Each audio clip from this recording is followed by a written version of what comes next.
What's going on? What's happening? And TGIF, everybody. What's happening? Thank God it's Friday. Woohoo! Did you have a great week? I hope you did. Hope you were safe. Got a chance to have a little relaxation after work. Nice meal. Relax. Nice bath, shower, however you get down to cleanse yourself. Taking some deep breaths, because sometimes you just need to just wind it down a little bit. But it's good to see all of you. And the birthdays just keep coming. They just keep coming. You see it rolling across the bottom. The birthdays keep coming every week. Got a couple of more. Let me see. Do we skip? I think we skipped 1 week, and then we have a flood of more August babies. Yeah, but customer service. What is going on, people? Why is it that you have to know their job, how to correct it, and it takes several phone calls or emails and all of that? That's the kind of week I had. I had a couple of customer service calls that I had to fix some stuff myself, explain to them. I had one issue with a delivery. I ended up going to Twitter, and what is the name of that department? I didn't even know they had this department. I know about retention departments when they try to keep a customer, but this is the where they don't want you to say bad things about them. What was it called? Can't recall right now, but whatever it was, I got a email from that department. I guess they said, "Lady, you have went to Twitter, bashed our name, said some things," but it wasn't that. I just asked, "Where is the service people?" Because no one was responding. I couldn't find anyone. So I did ask, were they at Lollapalooza? Because the opening day for Lollapalooza was Thursday. And I thought maybe they were out there jamming or so. Because I actually can hear Lollapalooza where I live. I'm not that far from the loop. And to me, it just sounded like a bunch of noise. Yesterday, they had a big show. Who was there? Was it Metallica? I forgot who was there yesterday, but I meant to find out who's there now, because they're making a lot of noise. But it's a rock group, whoever it is, and they're enjoying themselves. And the people out there, they are making up for the pandemic. They like, hey, we back, we out here, we gonna jam, and they rocking it out there. Like I said, for me, it just sounds like a bunch of noise. The instruments not really vibing, and a lot of screaming. Yeah, yeah, yeah. I'm like, no, that's not a jam. Take that back. Yeah, but that's what's going on. And hopefully I'll get my situation solved with my delivery company, because we have to pay for that. And if we pay for it, can we at least get our packages? I mean, what's going on? I had one package that was delivered at 12 noon, and they said I couldn't get it until the next day. So it might be a manpower thing. They didn't have people to actually deliver it. That could have been it. But it would have been nice for some courtesy to say, hey, we're sorry, we couldn't get to you. We'll get to you soon. Just anything. But they just ignored my my texts and emails and everything. And that's not cool as a company. Let's see what we're going to do here. We're going to do a little housekeeping. Let me cut the music. Let me drop the link there. Get that out my way. And then cut the music. That's my jam. All right, so we're going to do some customer service, as I said. Uh, okay, there we go. All right, good people. You know what time of the year it is. You think summer is still going on? You think that you can go out there and still spend money, whether it's, I don't know, Great America, cruises, vacations, all of that? You got to pay attention to school. You know it's time for the kids to enroll. Don't act like you forgot, parents. We haven't forgotten. And the Zayat Institute, for them, school starts September 6th. So, Ruby, we got a September here. A lot of people go back this month. Well, not this month, next month for August. But the Zayat Institute, they have a STEM program. And as I mentioned before, I know of someone who has their children enrolled, a couple of people I know, and also volunteers that actually volunteer at the school. So they have different programs online, in classroom. Check them out. It is a place for people of color. So they definitely can interact with your children. You know, they don't just look at you and say, hey, something wrong with that child. No, the child just may need a little bit more attention or learn a different way. Because I even know for myself, I like to actually see what's going on. You can tell me instructions, but I like it when you actually point it out, like, here's A, B, C, D. Oh, okay, I follow along, touch it. Okay, now I got it. And then my brain picks up when I move the mouse or whatever it is, it remembers, like, let me see, I went left last time. Oh, that's the control key right here, and this, that, and other. I learned like that. So this is what I'm going to say to your parents. Attention. Attention, parents. Don't act like you forgot. Your checks in the future go to the children. You know, like those fees, those uniforms.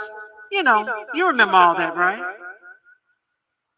All right, parents, get prepared for those children. That is all.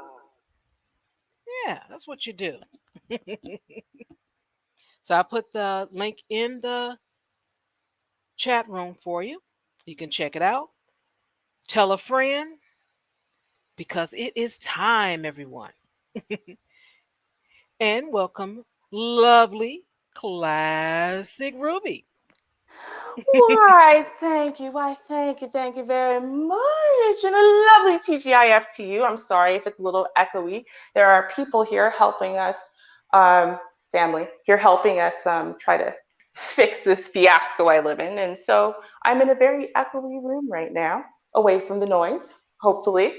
Hopefully it won't be too bad for y'all's listening and enjoyment, pleasure. How are you doing today, Char? How are you doing? I am doing well. I had to take a couple of breaths before I begin, but I think I'll just put that to the side and I'll deal with it later. Yes, I will. Mm-hmm. Yeah. Right? You know, it's funny. If you were talking to Ruby 3-4 years ago, I probably would have cared. Right? Yes. Yeah. Yep. I used to cry all the time, y'all. Y'all don't understand. I was too sensitive for the internet. I'm going to tell you, I was way too sensitive for the internet. Because I wanted everyone to like me. I wanted everyone to understand me, and I wanted everyone to like me, and I wanted no one to misread me, right? I was so determined for people to like me. And so when I was misunderstood or people didn't like me, I would cry. Like real actual tears, not like for the internet tears. Like I cried into my pillow at night. They're so mean. They said mean things to me. Right? Like that's why I remember Jack Spade, right? He was the first person to make me cry in this space, I swear. And there was a lot more after that. But see, this is what happened. First of all, I have real problems right now. Like real problems. Like the internet ranks as like a 0 on my list of priorities of things I care about. That's thing one. But the second most important thing, I think, is that I realized something, is that you literally cannot win. You Yes, can't, that is true. right? No matter what, like, I have never changed what I say, where I stand, what my beliefs are, why I believe those things, so on and so forth. And I have a long history of what I do on the internet and in my real life that supports everything that I've ever said being true, right? Now, Hmm. here's the thing, is despite that, right, the internet changes all the time, and what's popular to think and feel and believe and whatever changes all the time. And one day you could be a monster, the next day you could be a champion, just depending on what the common beliefs are of that minute. Just depending on who likes you and who doesn't of that minute, just depending on who got in their feelings yesterday in that minute, right? So at the end of the Hmm. day, I realized you can't win. And it doesn't matter how much I try to win. It doesn't matter where I really stand. It doesn't matter how much good I do. It doesn't. It actually doesn't even matter how much bad I do. In fact, you know what? It would be easier to just do a lot of bad. You know what I mean? Because like And it's that's sad. profitable, right? Right. That is so sad when it comes to our community. It's really Mm-hmm. sad, but true. That's what I'm saying. It is really sad in our community that, you know what, all of the best hearted people, all of the people who are really genuine and whatever, end up getting driven out of these types of collective spaces eventually. And it's because the only people who get to win are the ones who are on some type of flex, are the ones who are, scamming people. So they make sure that they don't ever step left when they should step right. They make sure they never say A when they really mean B. You know what I mean? Right. It's like, bro, I don't have the airspace, the energy, the effort to try to micromanage myself for popularity on the internet. It's just never gonna be me. I'm sorry. I believe what I believe. I stand where I stand. I said what I said. I meant what I said, and I'd say it again. So it is what it is. Are you saying kick rocks? Pretty much, right? All right. I get it. I get it. And Mhm. speaking of kicking rocks, we're gonna go ahead and do the intro. Hey, All right. I spent time putting this together. You're gonna get the intro. That's just it. Hey. So let me see who we got today. Oh, today is gonna be the opening of, let's see, Cerulean. So hit it, Cerulean. Ooh.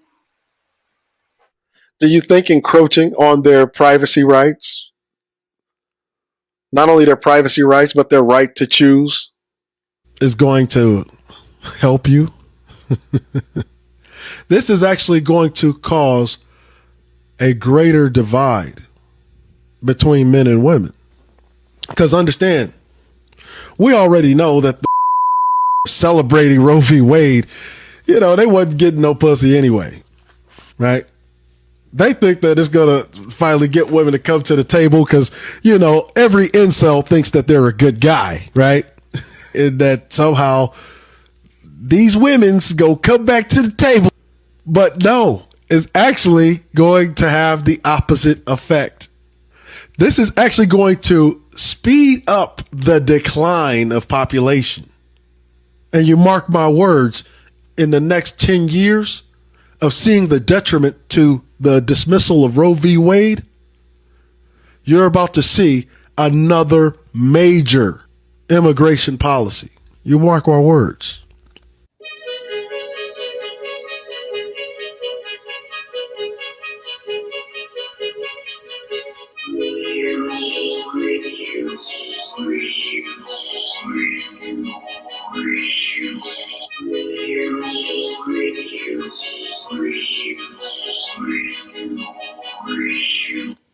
We know the truth of what you really want to do. All this live stream talking, not telling truth. Quote and stack like those numbers make it a fact. Those women will have never picked you even where you're at. Winter's here and it's here for you indefinitely. You turn your back on your own damn community. We see your comments in the chat and it's hate speech. You mad at women cause they didn't choose you in their sheets. Name your doctor writing scripts cause the dosage off. Flipping the script, women winning talking about they lost. Been 4 years you been hanging in these YouTube streets. Congratulations, you just earned your bachelor's degree. You wanna clap them cheeks, you wanna clap them cheeks.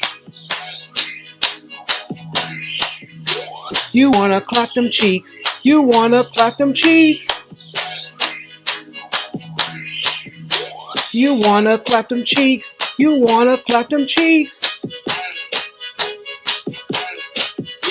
You wanna clap them cheeks. You wanna clap them cheeks. Those red pills never did nothing for you. I hear Red Bull is on sale. Won't you pick up two? Speaking of which, your godfather is dead and gone. No more new quotes for you to carry on. Flip the channel, keep on searching, and don't be sad. Never cry about something that you never had. It's been years you've been hanging in these YouTube streets. Congratulations, you just earned your bachelor's degree. You wanna clap them cheeks. You wanna clap them cheeks. You wanna clap them cheeks. You wanna clap them cheeks. You wanna clap them cheeks. You wanna clap them cheeks. You wanna clap them cheeks. You wanna clap them cheeks. You wanna clap them cheeks. You wanna clap them cheeks. You wanna clap them cheeks. You wanna clap them cheeks. You wanna clap them cheeks. You wanna clap them cheeks.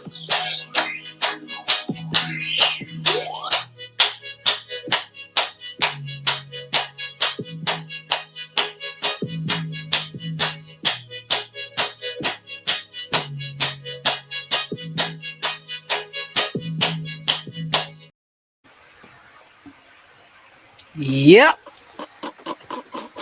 Yeah. I know the truth now. So that was fool before I know the truth now. Yep, I know the truth. Right? Girl, I'm sorry.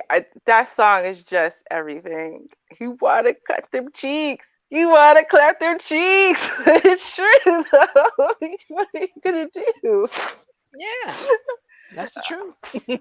I don't know. Is it less true because you're a woman who says it? Because I mean, that's what I'm getting this feeling that it's all right for men to call out the truth of what they're seeing, but if you're a woman and you said it, then you hate me. I don't know. I'm not understanding fully the issue. I mean, again, the space changes every year or two, and you have to figure out what the new politics are of the space. I don't know. But that song is absolutely hilarious. If it doesn't apply, then let it fly. Why would you absorb this into your soul and think that it has anything to do with you? We all know at least one person that song describes. Come on now. Let's be real. Yep. Keep it a buck. We do. We do. Just saying. You know, speaking of how things change, when it comes down to online celebrities, content creators, all of that, I am good at saying fact check. I may not use the word fact check, but what I'm saying, I always say is just because someone says it, it doesn't make it true. And it may not be true for you. You know, the letters I would get when it comes down to advice, I tell the person what I would do, and I give some options, some things to think about. But the final decision is the person. I don't say you do this, unless maybe if it was some danger. But I never got a letter of danger. You know, right. The house is on fire. What should I do? Run, leave. Of course I'm gonna tell you what to do then. But somebody just said the house is getting a little warm. I said, well, check the furnace, see if something wrong with it, or check your windows, see if you can open them. You give solutions. That's how you do that. You critically think, which seems not to be a good art form that is used nowadays. That's why there are so many people that are led astray. And a lot of what I'm going to show tonight is from people being led astray. The glitter and gold and all of that, and they mesmerized. Maybe the person has a great speaking voice, they're mesmerized with that, or maybe the cleavage. That could be it, or the pecs. If it's a man, you never know. So this particular person, online, I guess chef or cook, and I got a little hot water, and I'm gonna show you. He hit the news, and they end up putting him on the investigations. Oh yeah. Oh boy. So let's get into that. And this is the first clip here. All right. Online food personality Darius Williams may have violated multiple short-term rental rules plus a city ordinance when he hosted a paid event last month in Atlanta. Because of previous problems, Airbnb tells the Fox 5i team Williams is already prohibited from using their properties to hold his Dining with Darius events. Fox 5i team reporter Randy Travis returns with more on what he uncovered. Randy? Russ and Courtney, when we last talked about Williams, otherwise known as Darius Cooks, his company had a failing record with the Better Business Bureau. And he used a puzzling strategy of posting private information of those who criticized him or asked for a refund. Well, now there's this. On top, we have fried chicken croutons. That's Darius Williams in this video posted by a fan on YouTube, shot last month in a house in Collier Hills. So a little smoked ribeye for you. Williams charges $215 per person for his Dining with Darius events, soon to be $289 next year. He pushes the events on his social media pages, some that claim more than 1 million followers.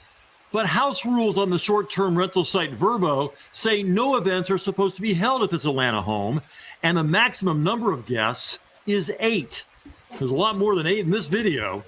Williams booked this house for 6 nights. So he had all these tables set up in there. Oh, wow. Toby Jackson manages the house for the owner who works out of state. I come before the guests and after the guests. But you don't expect 30 guests in this house. No, sir, not at all. An Atlanta city ordinance also required Williams get a special event permit if alcohol was being sold.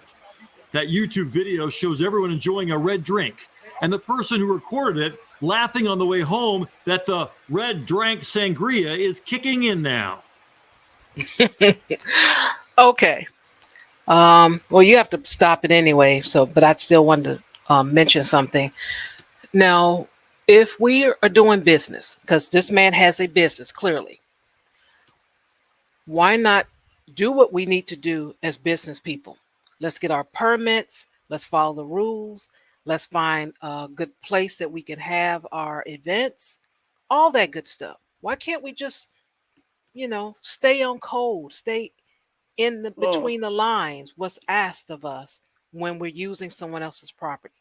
I just don't get it, but I just wanted to point that out. And want to point that out. Yeah.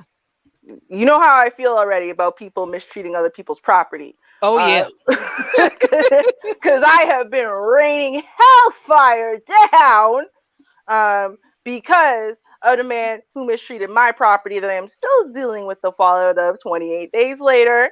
And so it's a particularly sensitive spot for me right now. But, I don't understand. See, my thing is, and I don't understand. I know people will blame customers and stuff like that. But to me, especially if you're going to get into any type of hospitality, food, drink, whatever, like, why do you think it's okay for you to get into certain types of industries with no knowledge, right? And to not have all your ducks in a row, your, T's crossed, your I's dotted. Like, I'm seeing too much of that lately.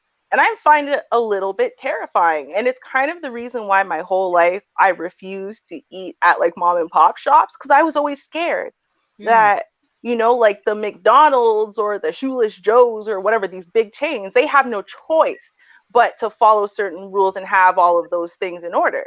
And I was always scared of mom and pop shops because I was like, well, you can get away with some of this stuff without having proper this and proper that for a long time. And I was always so scared. So I wouldn't try out these great places because I'm like, yeah, but someone would have to just catch them to know that, you know, all these horrible things are happening in that kitchen, you know. And it creeps me out. I don't like when people play with food, cleanliness, you know, just the rules are there for a reason. Follow the damn rules. It's not that hard. And welcome to the Panda Vonda. How are you? Oh, hey, girl. Hey, Shar. Hey, Ruby. Thanks for having me, ladies. I appreciate it. Anytime. Well, I mean, this gentleman is charging $215 a plate. It's going to be going up to $289. I think he's charging just a tad bit too much money to not be on top of his business. That's the one thing that, you know, a lot of times we see that, you know, people are trying to do things, but they're not about their business. So then the whole house of cards just falls. You know, I'm with Ruby. You know, when it comes down to like food, we're talking about food, have your ducks in a row, have everything lined up, because food can be very, very, you know, delicate.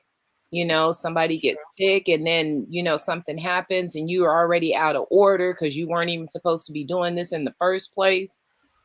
You know? Yeah. And think about when it comes to insurance companies, they're going to look for anything and everything to keep from paying. So, well, if something happens, you know, he may not be able to get coverage in the future under, you know, A Day with Darius or whatever the hell that name of his business is. He may have to change everything because he's already starting a bad precedence for himself, a bad reputation. He's attaching a bad stigma to his reputation, and he shouldn't be doing that. It can ruin him. Right. It can ruin you before you even start. Are we going to talk, Shar? Are we going to talk today about pink sauce? Because if we're not, I want to make a point about that connects to this idea right now. Oh, yeah. What was again? Pink sauce. That's something else. Yeah. I'm guessing that's a no. Okay. No, I'm trying to remember, what is that? It's basically, it was like a TikTok viral trend kind of thing. This chick came up with the sauce that is pink that you could put on any kind of food at all. And you know, overnight it was just like this wild sensation and people wanted to buy it. So she started selling it at $20 a pop nationally right away. And, you know, it's making people sick and so on and so forth. And it's the same kind of issue. So you're charging $20 for a condiment, basically, right? Plus shipping and handling. And one of the ingredients in this bottle is milk, but she's shipping it not refrigerated, just in regular mail in the middle of a heat wave, right? She's not telling people all of the ingredients. She didn't feel it was necessary to put all the ingredients on because she wants to protect how she made it that pink and that texture. So she didn't put it on the label. So that means at any point you could get very sick and die if you're allergic to something that she secretly put in there. And then what's crazy is people were asking if this was FDA approved. And she said, I swear to God, she was talking to people, insulting them, saying, well, yeah, I'm going to talk to you guys like I'm your mama, because obviously, did I ever say anything about how this is good for your health or this is some type of medication? I didn't say that, did I? No, this is not a medication, okay? So FDA has nothing to do with it. This is something you eat. Yeah, she sounded real ignorant. There's no way in heck I would buy a food product from someone who is that ignorant. I've never watched her show. I've never watched, you know, I don't know what she, you know, prepares, what type of food she makes. But yeah, she was like, this is not medicine, so this is not FDA approved. I'm like, it's like, girl, F. And then F is for pharmaceutical started trending because apparently she doesn't understand the F in FDA stands for food. And she's a chef who owns at least a catering business, if not a restaurant. No, stop it. Yes, girl. Yes, she's a chef. So it's like, hold on. Getting a tummy ache with her stuff. You know, and that's what I find scary is it's these people, you can open up a business that involves food. Charge whatever you want, do whatever you want, right? And like I said, people have to, in essence, it's almost like you got to be caught. But if, like, you know, there's nothing restricting you from being that ignorant and being a chef, owning your own food-related business for years, decades, right? And that's what I find so scary. I find it really scary. So when I hear these stories, I'm just like, Wow. Really? Red drink, huh? Okay. Well, thanks for sharing this about the pink sauce, because I've never heard of it. So that was great, and thank you. So scared. Okay, let's keep listening to the story. I'm scared of the story. Okay, let's go. Right. Okay, and think there's just a part 2, so we're not even done. Oh, Close boy. to being done, rather. We have blurred her face. We tried talking to Williams at that same house a few hours before his paying guests arrived. For someone who goes live on Instagram multiple times a day, he wasn't in a talking mood. Come on, I thought you liked being on television. Where are you going? Contacted later, Williams denied violating any Verbo rules, but would not provide us proof he told the owners what he was planning to do at his home. He also would not directly answer whether he served alcohol. The owner has since listed the house for sale.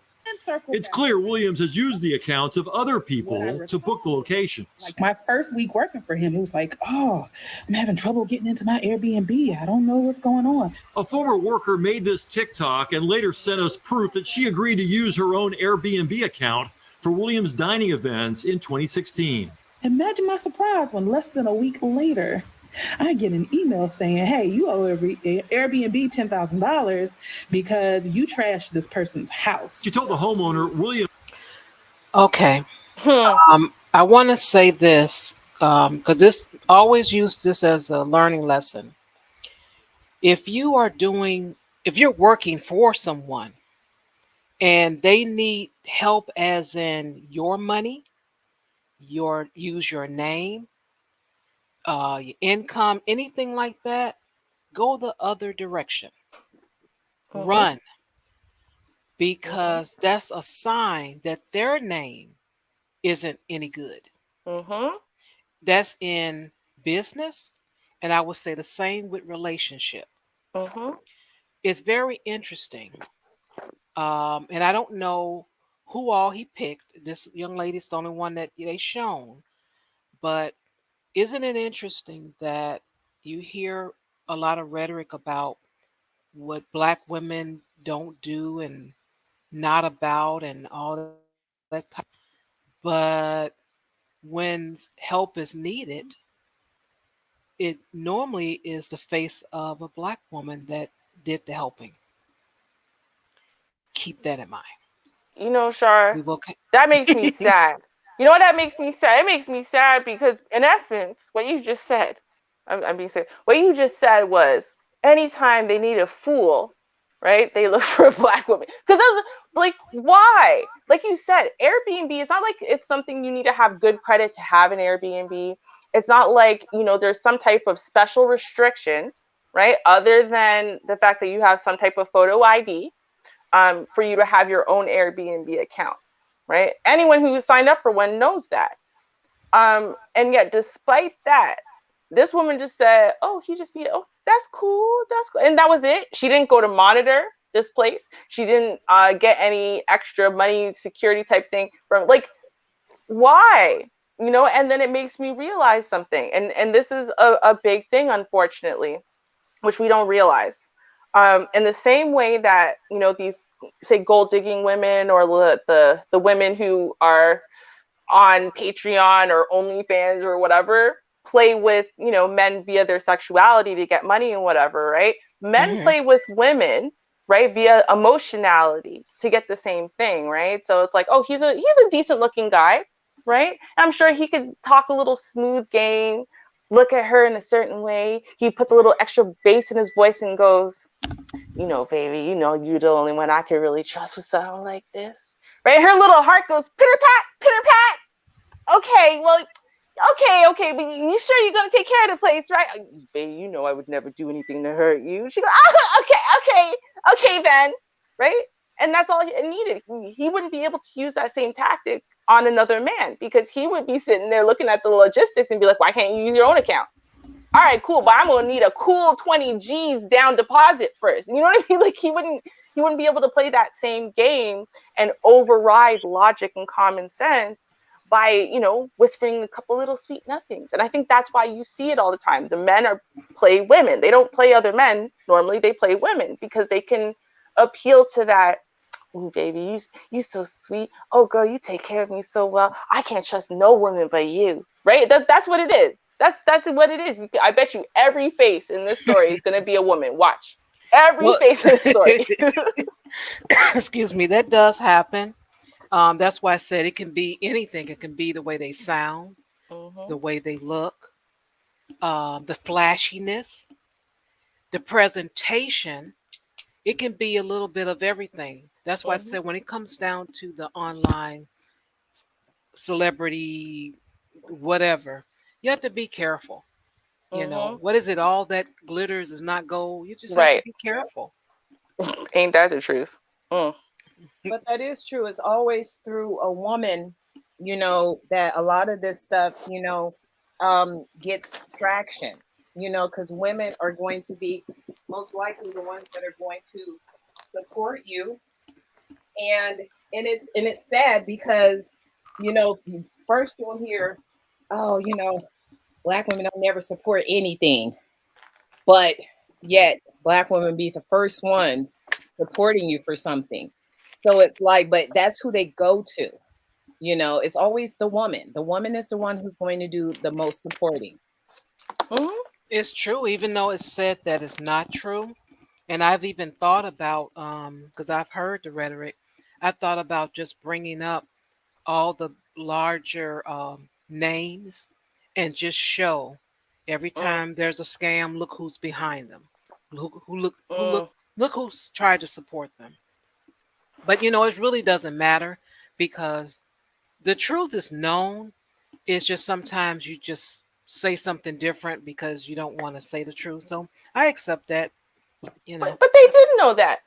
Again, I'm going to go back to that same conversation I went to a couple weeks ago, which apparently makes me now, I don't even remember all the words I heard, whatever, right? Same conversation with the same people, right? And what did they say? They said the same thing. They said men don't support things that same way. Women are the ones who have the disposable income, right? Because we've been hearing that in the space for a long time. They're the ones who have the $6 billion of disposable income, basically, and blah, blah, blah, blah, blah. And so, you know, the issue a couple of years ago when we had this discussion was that women were choosing to use that income to only support girls' movements, right? And they needed women to care more about for boys movements. Now, if that's the case a couple of years ago that we were saying, how is it that it changed so radically in a couple of years? That now it's not true. Women don't support anything. Well, apparently women are the ones who support everything, right? Is that what you're saying? You just need them to support this thing more? I'm just saying, because that's like literally everyone sat up on this panel, men and women, and said, no, women are the ones who are support things. Women are the ones who open their pocketbooks, right? You have to convince them, right? But once they're sold, women will open up their pocketbooks freely. Men will open up their pocketbooks, let's be real, for sex and sexuality. So, I mean, but... For booty. Right, for booty. But that's what literally everybody was agreeing on this exact subject until 2 years ago. What happened? I just want to know what happened. I want to know what happened to research-based facts. How do they disappear? And now if you repeat those same research-based facts 2 years later, you're a horrible person. I just want to know. I'm asking for a friend. That's it. Let's listen to some more. Williams was responsible and wound up not having to pay the damages. A spokesperson told the Fox 5i team Williams is prohibited from using Airbnb. If you're a business owner who fucks up your reputation on Airbnb, you don't have another driver's license. You've got to find another sucker to use their account that's in good standing to continue your business. Right. In February, a Dallas, Texas Vrbo owner called police to remove Williams when she says she realized what he was doing with her home. She said Darius had blown the electrical system by hosting a commercial kitchen dinner without her permission. The homeowner wants us out of the home, and we don't know why. Williams made sure to go live on Instagram to accuse the homeowner of being the real bad guy. So that outlet also doesn't work. He canceled the rest of the Dallas events, his customers reaching out when they did not get promised refunds. No response from you at all, and no refund for the 2 tickets I purchased. I am out $430 and a plane ticket. How long will it take to get my refund from the Dallas event? He blocked me immediately without responding. Most legitimate businesses will quickly respond to a customer who complains that they didn't get what they paid for. But Darius Williams routinely ignores complaints to the Better Business Bureau, often blocks people who try to reach him through his social media sites, and then employs a tactic that no legitimate business would dare consider. It's called doxing, maliciously posting someone's private information. Wow. Social media. This guy, instead of just saying, which I get he's not going to say, but it's obvious. Man, girl, I done spent that money. That money gone. I can't give you no refund. That money for something else. I done bought something and I done did this, clap some cheeks. I'm sorry. I'm sorry. The money gone. But you use tactics of doxing. Come on now. People are giving their information. We are donating to people. A lot of times your government name is attached to that. But with social media, it's awful how people use your information against you to attack you. And I think that is awful. And that's what this guy is doing. Just use social media to get the followers, as they say, the support, and use the same thing to dox people, to get people off their back. Can you recall when people disagreed with maybe something Kevin Samuels said, and the what is it called? The defense team came after people. Mm-hmm. Just think of that. You just have your own opinion, and folks come after you because you have your opinion. You're attacked and stalked and all that kind of stuff. That's how bad it is, and that's ridiculous. And that, since I mentioned him, I guess I'm gotta do what Kevin said. It's been a while. Mm-hmm. So let's see. We have a new one here. Yeah, we'll play the new one. Kevin said, and Kevin said, and Kevin said, and Kevin said, and Kevin said, and Kevin said, and Kevin. And what about Kevin? And Kevin doing good work. And Kevin, and Kevin, and Kevin, and Kevin, and Kevin, and Kevin. Shut up. You know what? I don't know where you got that picture of Kevin, but that was a very golden response. Yeah, I like that. Shut up. That was a good shut up. I like that one. He wasn't playing. Oh, look, Char, you have so much love. But you can't stand me. Oh, that is unfortunate. You know, I love when people come in like a second later and prove the point that you just made. But anyway, you know, I want to know, is $215 to eat some food like a normal thing in America? What are they paying $215 a person for? Why does it cost that much?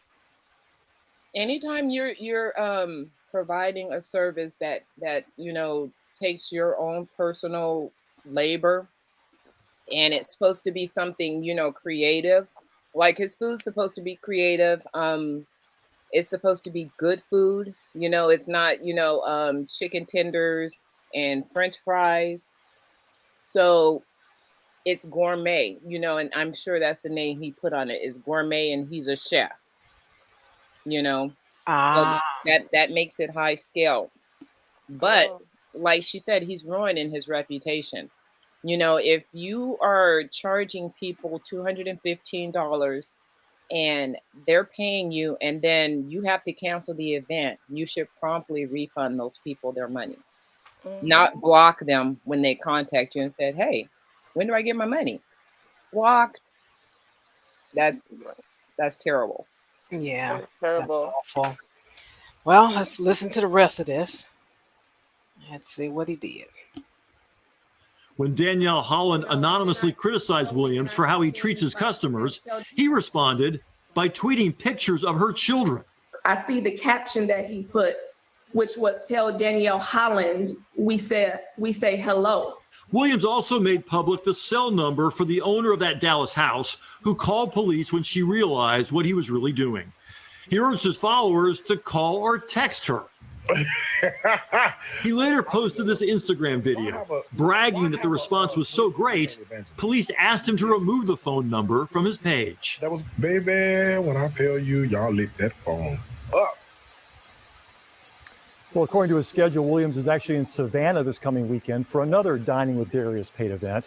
He's going to be serving alcohol. Let's hope he gets the right permits. And let's also hope that he's told the homeowner exactly what he's going to be doing with their property. Of course not. Did you really think that's going to happen? Of course not. That's how he made your investigative team. Now, you know better than that. Come on. We've seen this happen more than once.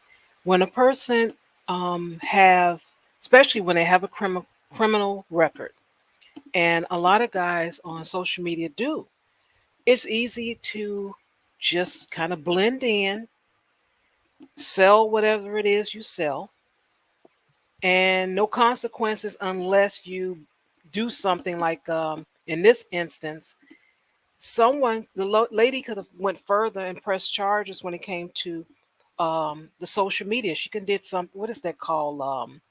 The harassment, and she could have did something there. Well, she got to get a lawyer and all of that. Maybe she didn't want to do that. I don't know. But unfortunately, it just doesn't end there. He doesn't learn his lesson. Of course he doesn't. Well, I find his actions, I find them to be very, very childish and immature and unprofessional. You know, the fact that these people have that type of money to pay you for this experience that they're supposed to get with you, and for you to treat them like that, he's acting like a 12-year-old junior high school kid. Well, I'm going to say this quickly, and then you can go ahead, Ruby. I have found that a lot of young men have did some time, and they've been away for a while. They don't have the upbringing. They don't have anyone to really kind of guide them. So they can be stuck with the childishness. I have seen that. And that could be his life. I don't know, but I just wanted to mention that. Go ahead, Ruby. You know, I would say this because I'm looking through the Better Business Bureau complaints on him. And interestingly enough, except for a few where, you know, I guess he had to postpone the event because of Rona and blah, blah, blah, right? Except for a few of those issues, the majority of the issues, and there are many, actually have to do with purchasing things from him and not receiving those items, you know, and not being able to speak to him about it, him trying to provide basically doctored proof they had received it, like just crazy things. And what it makes me think of is actually there's been a few influencer types, right? Other than Pink Sauce, right? There's been a few influencer types who have been caught up in the same way, whereas in they got very popular very quickly, right? And so they started, say, Brittany Dawn, she's one of those fundamentalist Christian types now. But before that, she was a fitness influencer. And she got very popular very quickly. And, you know, then suddenly it's like you have 10,000 people asking for you to make them a meal plan. And she doesn't have the knowledge, let alone the resources to make 10,000 meal plans really quickly. So people are waiting months and months and months. Everyone's just getting the exact same meal plan, so on and so forth. And it turned into a whole disaster, right? And in essence, eventually she basically became a scam, right? And, you know, when I look at this situation, I see something similar, because what I'm seeing is he printed these cookbooks. He, you know, ordered some inventory, whatever. He had all of that stuff. And then he built this business and, you know, let me sell these things. And I think what ended up happening is he started selling out of things and didn't have the income to necessarily order more of those things, nor did he have the business acumen or the customer service skills, right, to properly deal with the scenario, maybe not even the technical expertise to properly connect his website into saying sold out. So it's allowing people to buy stuff that are sold out, right? And so I think that that's what ends up happening, right, is they get overwhelmed. Their orders become more than, you know, the supply that they have. they don't have the capability, in essence, to deal with it. And as they're trying to deal with problem one, 100 or 200 extra problems build up. They don't have the ability to deal with that. And eventually they become a scam. But I don't think that they necessarily start off as one. Do you know what I mean? Like, I think they literally just don't have that knowledge. And this is where getting an education, for all that people think it's just a waste, but there's a reason why you either get an education in business management and, you know, running hospitality and so on and so forth, or you work your way up from the bottom in a company like that. And after 10, 15 years of experience, you know the ropes, you understand the ropes, so you can duplicate it, right? And I think that the problem is, especially with the internet, people can come in, start whatever they want with, you know, little to no experience at all, right? And then if it takes off, if they go viral suddenly, they suddenly realize they're in way too deep. But what do? Just call it off? That's it. You ruin yourself forever, right? So I think they get stuck between a rock and a hard place. And that's how, you know, so many of these people who are internet based get, you know, into this position where the majority of these things seem like they're scams. But if you look, I think if we really looked at it, I don't think he started off trying to scam people, you know, trying to hustle people, trying to screw people over. I think he just got in too deep. That's what I think. Well, I don't think that with him, but go ahead. Yeah, I think it becomes a scam when you do not try to correct it. I don't know if this guy works by himself, but he needs a left hand because his right hand cannot handle it all. And that's why I think he doesn't come off to me that he's trustworthy. He works alone because he wants to handle all the money, and when he do try to hire someone, it's just a little bit here and a little bit there. They're not on payroll. They're just a particular event. Yeah, they're probably doing them a favor.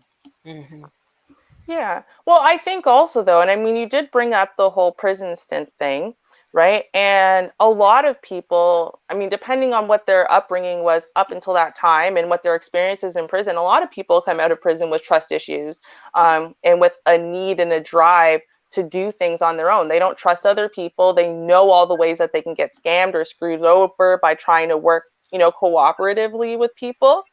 And so as a result, they want to do things on their own, or maybe they want to prove to people they can do it. They don't want anyone to be able to say, oh, the only reason why you are successful is because you know? No, seriously. So I think that, like, honestly, because I'm reading the reviews, and there's so many reviews, and I'm already back in 2020 now. There's so many reviews complaining about, I ordered 3 cookbooks and I only got 2. I ordered 3 cookbooks and I only got 2. Now, they didn't have the names, but I'm like, don't you think it's a little bit interesting that it's the same complaint over and over again, where they ordered 3 cookbooks, but only 2 out of 3 came? Well, obviously, he ran out of the 3rd one, right? That's all. Like, I mean, it's just like I'm putting the pieces together, and it seems like no one was complaining about the events, right? Other than there's like a few all in a row, right, at 2020, 2021 there. But the majority of the complaints has to do with the actual the items people are purchasing from him online, right? Well, and that, sorry, go ahead. I was gonna say that's how it started. He just started with the books and then moved on to other stuff. But let's see what the Better Business Bureau say. Let's see what their investigation is. Okay. All right. Business Bureau of Metro Atlanta has issued a warning about doing business with a celebrity online chef. Our team already investigated Darius Williams, who uses the name Darius Cooks, for his business ventures based in Georgia. Well, Fox 5 I-Team reporter Randy Travis returns with more on the story for us. Randy? Yeah, Russ and Courtney, the BBB says more than 70 consumers have complained that they paid Williams for cookbooks, cookware, or special dining events, yet didn't get the product or a refund. The warning comes as Williams found himself in a courtroom this week facing one of his more vocal critics. The history, the trail that follows Mr. Williams is rife with lies, with fraud, with harassment, with bullying. The hearing in Cobb County Superior Court was supposed to decide whether Darius Williams should be granted a permanent restraining order against a woman he claims harassed him. Instead, the online chef faced allegations he's the one who routinely harasses his customers and critics online. a practice sometimes called doxing or trolling. Trolling is making fun of someone or picking on someone. And Williams certainly does that. Unusual for someone who claims to run a legitimate business. Williams posts multiple times a day to what he says are millions of followers.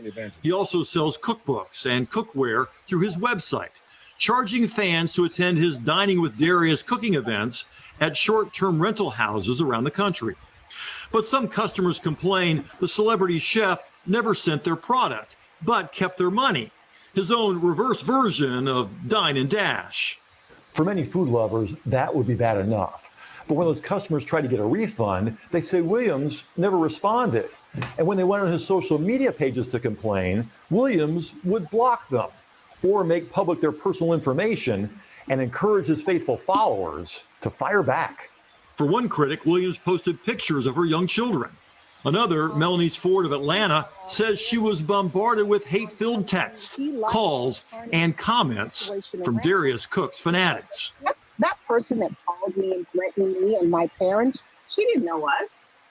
But she did it solely based off of her weird kind of attachment to this man. And we've found that to be so in social media. We've seen it, we've heard about it, and this is so sad. As I said, people, it's something about the way that person either speaks, look, the bling bling, whatever, and they just start worshiping these folks. So sad. Yep. But I mean.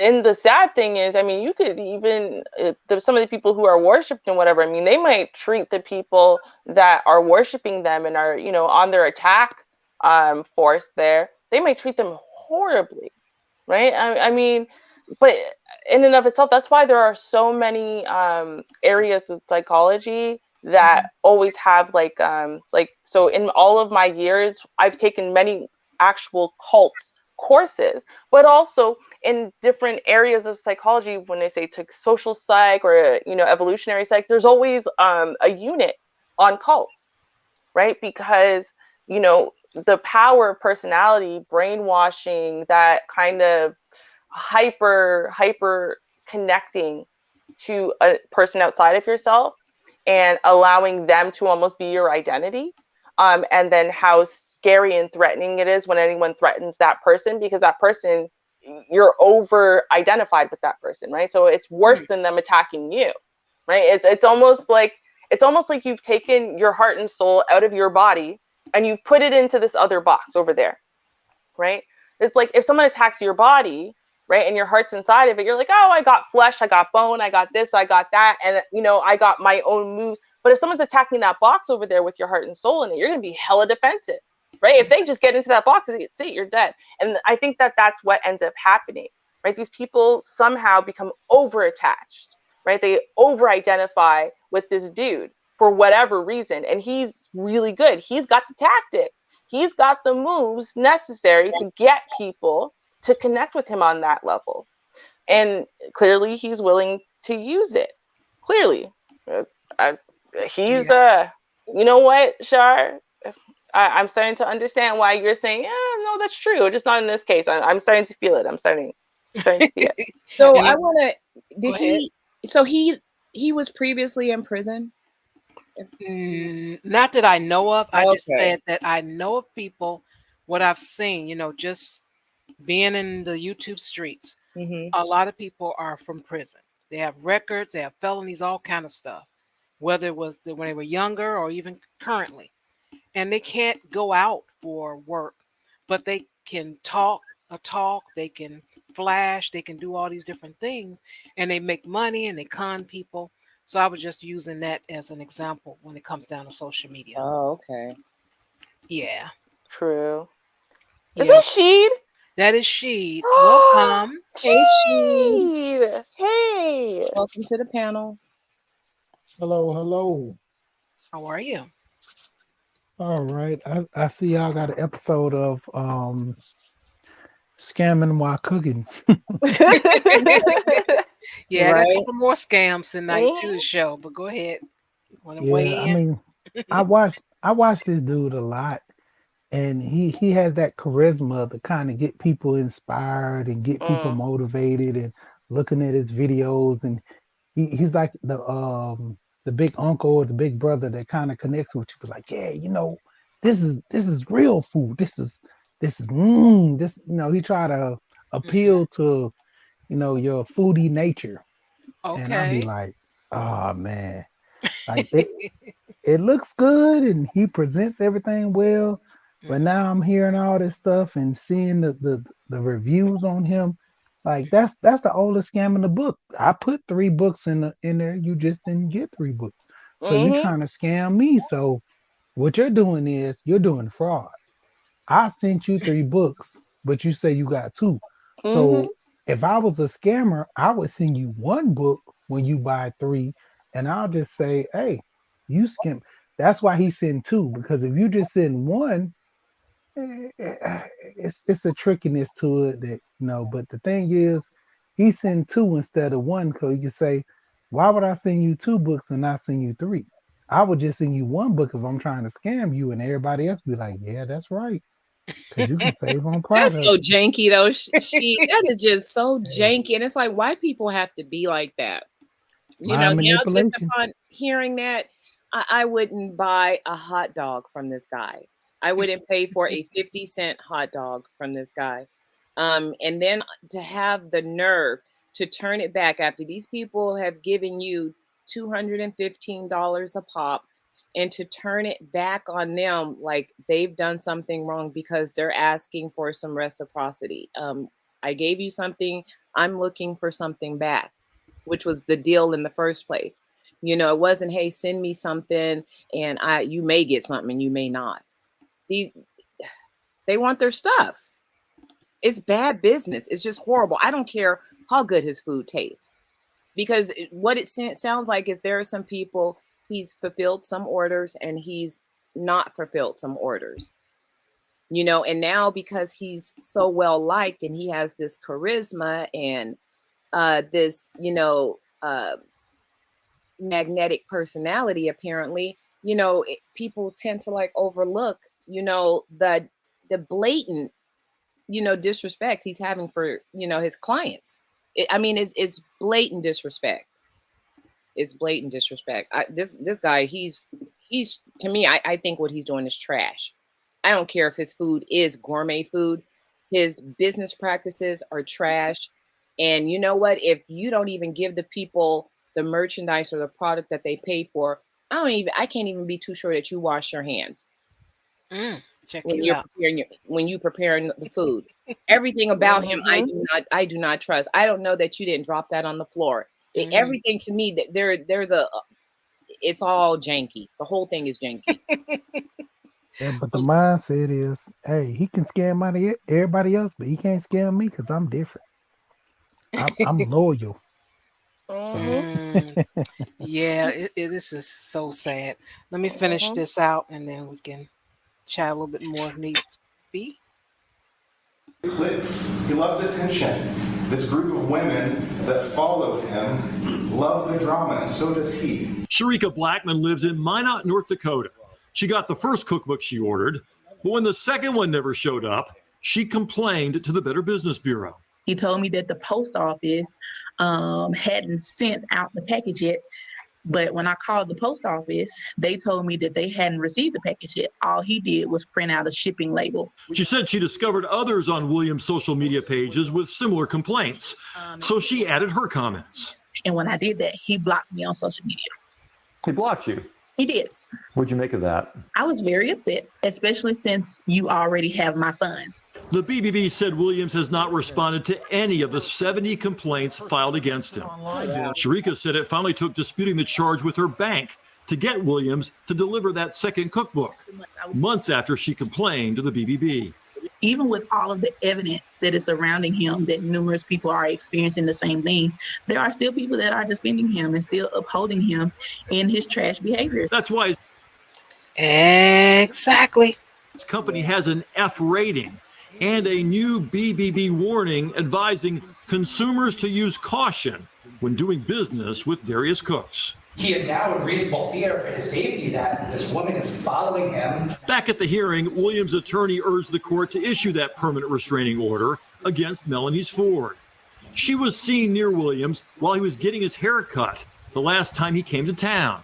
A T-shirt was left on his car. I had to have my depression and anxiety medication increased after this incident happened. Ford didn't get a chance to testify before the hearing got extended to another day. The judge said he'd rule after that. Meantime, that chef special, trolling, appears to still be on the menu. And so you're saying you do not troll people online? Not without reason. Well, I reached out to Williams to see whether he had any comment on the BBB warning about his company. He wrote me back and said, Randy, respectfully, I don't care. Yes, you do. You do care. You do care. Now, isn't this something? You have someone to support you, give you money, and then when you can't con them that you have no more use for them, they want their money or whatever it is, then you just, I discard you. Sounds familiar? Yes, it does. Right. Welcome to the YouTube streets, darling.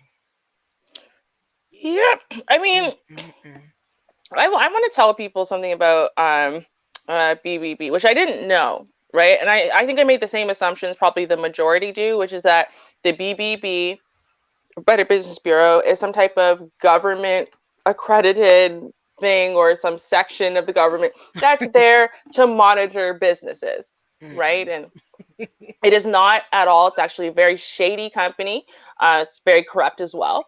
And you can absolutely pay your way into an A rating or even a B rating. You can pay your way out of an F rating. Let's put it that way. Very easily. All you have to do is be a member, pay your membership fees. They will never let you fail, even if you have millions of complaints where you've scammed people out of way more than this. And you can never get an A rating unless you're a member. Actually, me and Char have both spoken about this channel before. Illuminati, her channel, she did, I think it was in the last 6 months for sure, she did something on the BBB. And I was like, listening to, I was like, oh my God, I thought it was a real thing. Like I thought it was like from the government. And so you go and you check to see if they're a member of BBB, because if they're not, they're not government accredited. That's how I thought of it, right? No, that has nothing to do with it. So just off the bat, just so we're all clear, the reason why reporting things to the BBB is harmful has nothing to do with something that like has to do with the government that's really going to get the business shut down or anything like that. Like it's not connected to anything like that. It's just it's basically like a comment section of YouTube, right? It's your way of being able to go, or like reviews on Yelp or something. It's your way to go and see if other people have had a good experience with this company or a bad experience with this company. So it's basically like Yelp. It was Yelp before there was Yelp. That's what BBB is, period. And that's why it doesn't matter. There could be a million complaints, right? And Buddy knows, Darius knows, he doesn't have to respond, and he's refusing to respond. And it says every single one of these complaints is about not receiving refunds, not receiving products, da-da-da-da-da.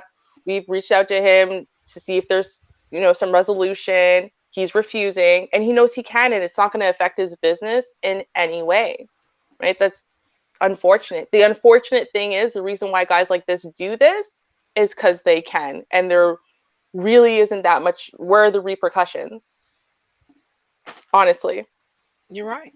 And we see this all the time. I mean, what's going on with people are hearing this, they're seeing it, they're in the comments section, and everybody ain't lying, but some people are just so focused, dedicated, they ain't got nothing else, and there they are. Yep, that's what happened. But I'm telling you, 2022 is the year of the humbling. We still got a little ways to go. You're gonna see a whole lot more. Truth. Now this I wanted to share. This is happened in Chicago here. Made me a bit angry, and I'll explain why. Because I'll just explain why. I'll stop it when I need to. Here we go. This fool got a That's job. exactly. That is what pissed me off. Oh my I don't goodness. like the story at all. Trust me. Hey, just let me say what I was going to say. The young woman, whether she's using, drugs or whatever, she was willing to have sexual favors for a fee. He got a job. He was paying her at first. And then all of a sudden he decided, for whatever reason, I don't know, that he's not going to pay her. He just going to take it. Ugh. What kind? I'm like, wait a minute. So now it's available to you for a fee. It's open to you. And now you just still don't want to pay? What? I don't get that. And that's what made me angry, because now it goes back to some conversations I heard in the past about, sexual favors, you pay for it, whatever. Well, there it is. You can exchange now. It's not a big thing. I mean, I don't know if it's everywhere, but made an exchange, was supposed to, and he didn't, keep his end of the bargain. What's up with that?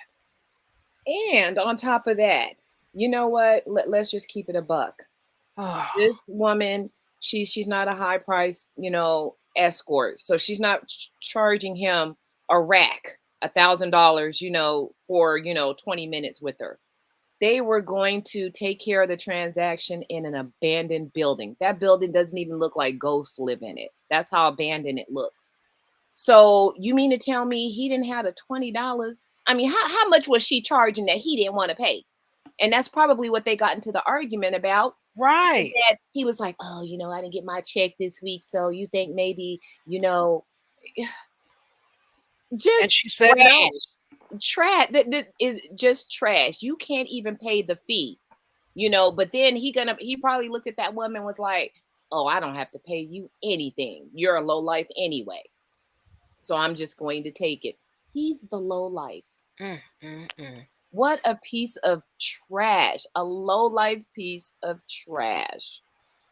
See, whenever I see someone switch up their behavior, like this, a situation like this, I think back to the internet. I really do. And the reason why I'm going to say that is because how many stories have we reviewed where someone was doing all right in life, right? This guy was doing all right in life, doing all right in his relationship or in his job or in school or whatever it was, right? And then he started listening to these points from the internet, right? Applying them to his own life, to his own identity and whatever. And then it makes him change up radically. All of a sudden now he's thinking completely differently. Because obviously at some point, he thought it was perfectly rational. Listen, I don't have the time, the energy, the ability, whatever it is, right, to get a casual hookup, no strings attached. I don't want to fall in love with no one. I don't want to be responsible for them. I just want a little nookie every once in a while. I'm going to pay for that. Clean, easy, simple, done, right? At some point, this was fine. He thought that that's how life works. There's a fair exchange there. When he doesn't have the money, he can't get it. That's going to suck. Whatever. Everything was fine. And then all of a sudden it's not. Well, it makes me think of how many times have I heard them say that a guy who pays for it, he's pathetic, he's a loser. If you have to pay for it, then you a loser, da-da-da-da-da. And it's like, okay, I mean, I guess you got to pay your girlfriend or some random girl money to spend time with you. That would be one thing, but you've already set up an arrangement, and it's an arrangement of intimacy for money. So that doesn't apply to you. Like, it doesn't make you less masculine, doesn't make you less of a man, doesn't make you less of something, because you've set this up. Because you could easily go find a man who's saying, yo, listen, high value men, that's what they like to do. They like to pay money, right, to get for her to go home, basically, right? No muss, no fuss. And that's fine. You could find that rhetoric everywhere, but you could also find the opposite end, where they're telling men that you're not even a man, you're less than a boy, this woman don't respect you, she don't da-da-da-da, right? And the problem I think it is because a lot of people who speak right? They might do an 8-minute video or a 10-minute video. And it's like they're not putting it into any type of context. There's no type of nuance there and whatever. And then the way the algorithm is it just sends you down a rabbit hole where if you watch this one video through, then they'll send you 10 more of the same video, right? And then before you know it, now they're just being submerged in this thing that tells, and then unfortunately it gets darker than that, y'all. It does. It gets darker than that because there's definitely these scummy creators out there who will say things like, I would do that. Like they will say, they will describe what he did to this woman and say that they would do that, that they had to blah, blah, blah. Right. And then suddenly, again, it starts playing in these people's minds because we're so vulnerable to the internet. Because, you know, when we're at home, we don't have our defenses up. Right. We're at home, we're comfortable, we're open, we're ready. And then this is just, you know, inundating your brain. And I think that's where we're getting this dangerous, toxic environment where before, honestly, for a little while there, I think it was kind of, I won't say safe 100%, right? But like this type of situation, it's like, yeah, you know, he pays me a little bit of money. I give him a BJ, you know, he pays my bills. You know, I give him a good rub down. You know what I mean? Like I feel like it was safer to do that before. Now I feel like we're hearing more and more stories of women who are being found in their apartments, no longer alive or disappearing or da-da-da. And you're hearing so many more of these guys. And they'll proudly tell you they did it and why they did it, right? Well, because my masculinity was threatened or something. They'll say stuff like that. They'll really say stuff like that. Like, you know, and it's like, y'all need to realize, y'all need to be careful with what you're saying. Add some nuance. Give some extra information. You know, like I'm very worried about the world right now. Trust me, I am too. Did you want to add something as a gentleman here in this story?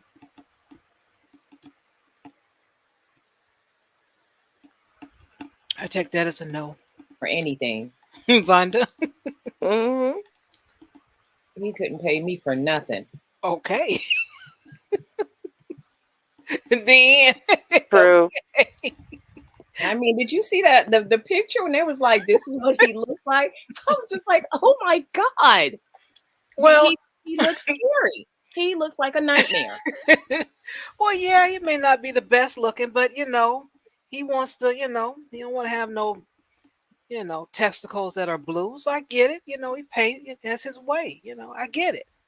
But to not pay, that's the issue. You just going to take it. Oh, I gave you $20 2 weeks ago. I want to bust another one. No, you pay as you go.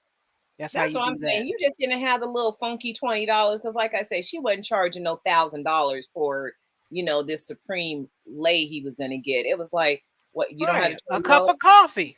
That's it. It's like, you don't have 20. You know what, dude? Yeah. I would add in she might have been though, because I don't know if y'all saw it recently. But there's that woman and the guy was like, the way he asked the question, it implied that he meant like how much would she accept for him to be able to sleep with her tonight? And eventually she answered $1,000. Right? It's like she's not even, well, she says she's not like, you know, she's not actually in that line of work. She doesn't actually really do that. But it's almost like, well, I don't really know you like that. So fine, $1,000. I don't know. I'm saying that inflation has hit everything, including this industry. So, you know, I think it's a little more than $20 these days. That's all I'm saying. I just think it's a little more than $20, even if you're at the low end of the scale. I really do. You know what? I can't even call it. I wouldn't even know. But like I say, girl, I'm just too done. I'm sorry. I'm just too done. Sheed, you want to try again with your mic? Can you hear me now? Yes. There Okay, you go. I was about to say. Okay, so basically, this is like a episode, like a movie. Black Snake Mumble, I think that's the name of it, with Samuel Jackson. When he had kidnapped I think the lady, she was on heroin or something.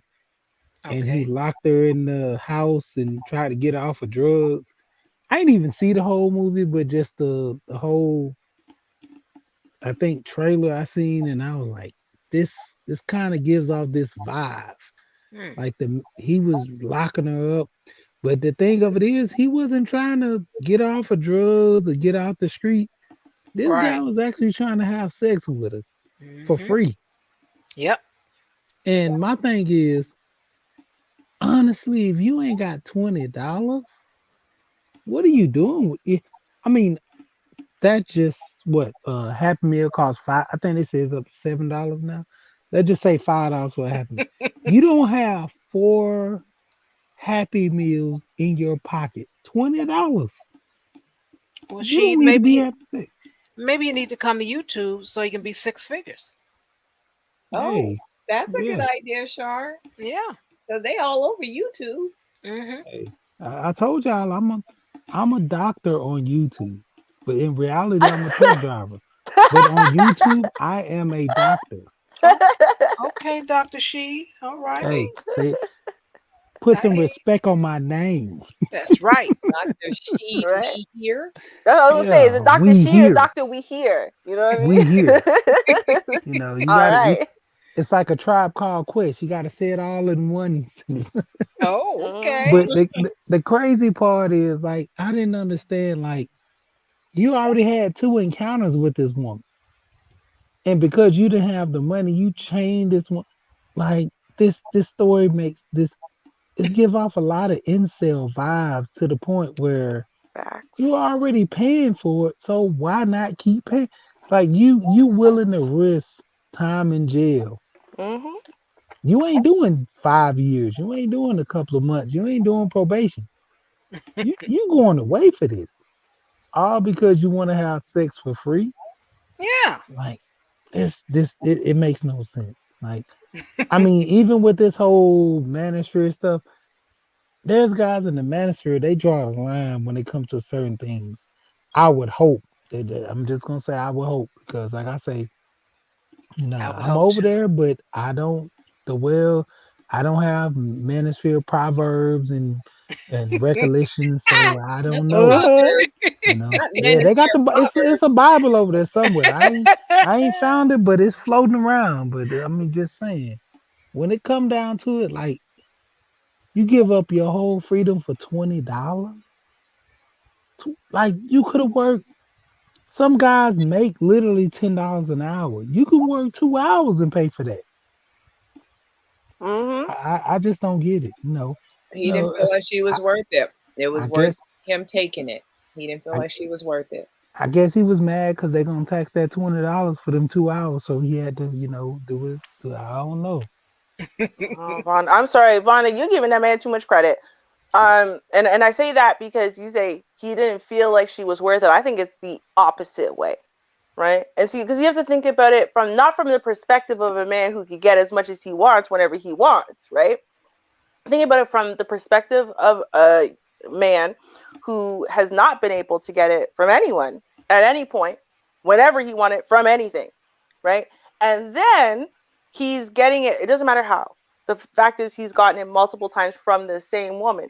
And what do we know about, this type of intimacy? Well, it can create feelings between people, especially when it's over multiple times, especially when you're talking about inexperienced folks who have never connected sexually with anyone else. So I think it's the opposite way. I think that it came down to he caught some feelings for this chick, and this chick probably laughing his damn face. Girl, Mm-hmm. I knew he was gonna say this. So yep. Now he was like, wait a minute. He's like, when she's like, okay, so $20. He's like, what? I thought you was my girlfriend. Yeah, I really think that's probably what it was. It was like, go to bed, Ruby. It's time. Good night. You know it's true. It happens. It happens. Why couldn't he tell her to stay at my house, his house then? Say, baby, you can just stay at the house there, He did. She said no. That's what happened. It was still, he kidnapped. He did the wrong thing. That's crazy. That's crazy. She said no. And then she woke up tied to a radiator, chained to a radiator. That's what happened right there. He tried to offer. She just said no. That's the problem. Dang. This is ridiculous. Really? If you you need to look up the Black Snake Mumble and show a picture of Samuel Jackson in that That shows it all in this right here. Like with him looking crazy, looking at the camera, and like he holding that chain, like you ain't going nowhere.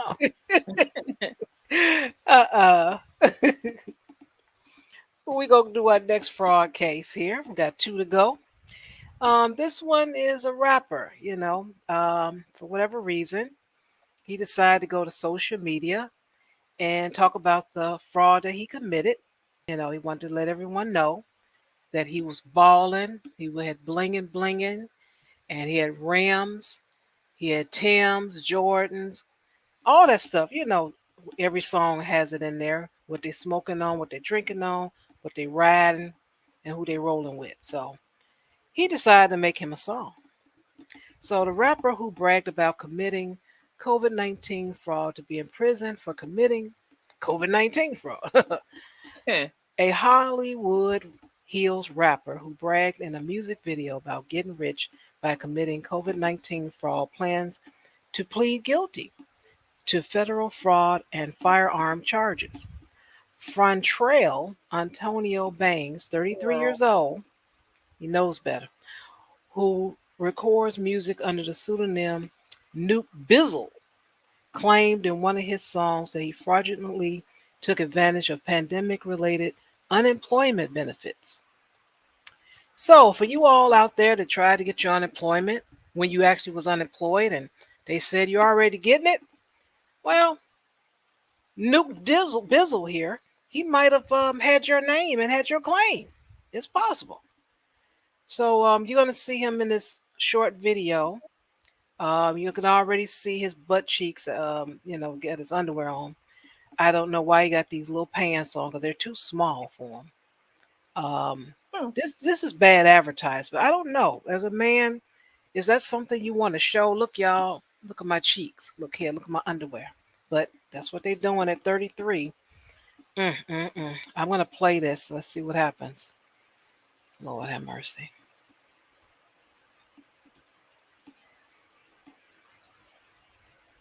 Oh, there you go with the money in the air. There you go.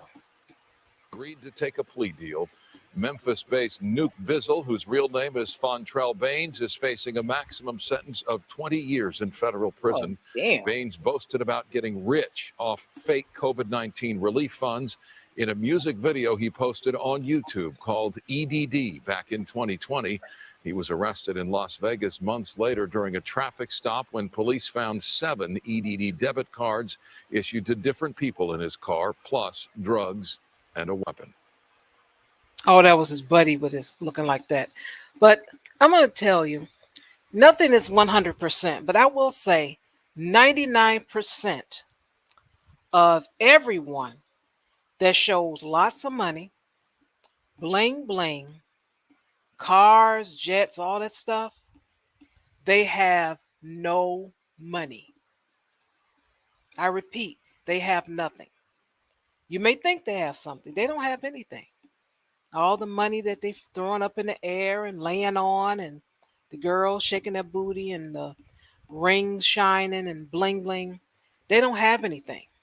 Because someone who actually has something that worked for it, they don't do these things. They just don't. So that's a hint. Just want to put that out there. That's a hint. And usually whatever they're flashing, so the amount of money that he was flashing, yeah, he did physically have that, but that money belongs to something else, meaning it's not just disposable cash, while he has other assets, making money for him.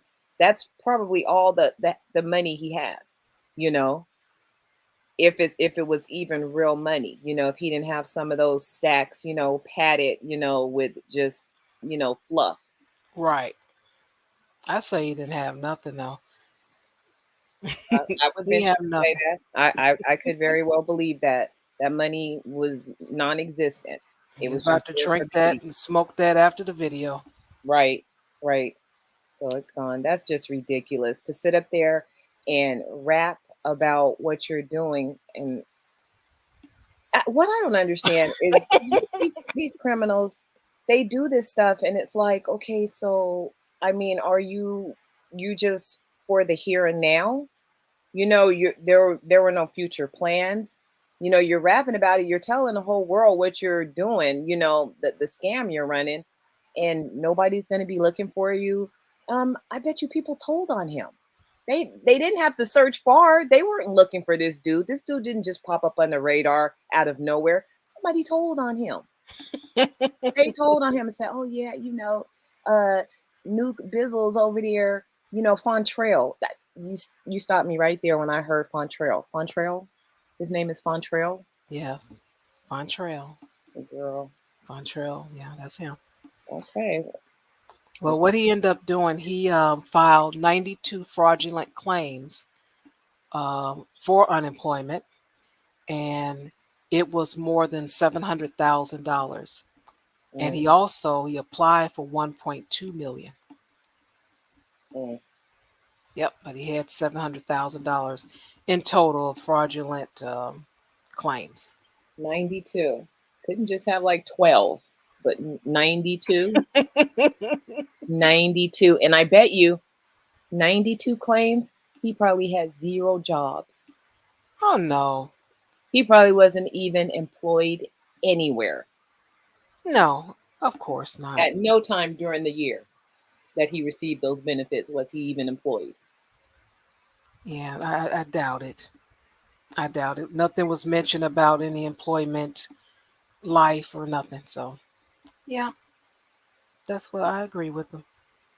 That he's, you know, he's Mr. Bizzle.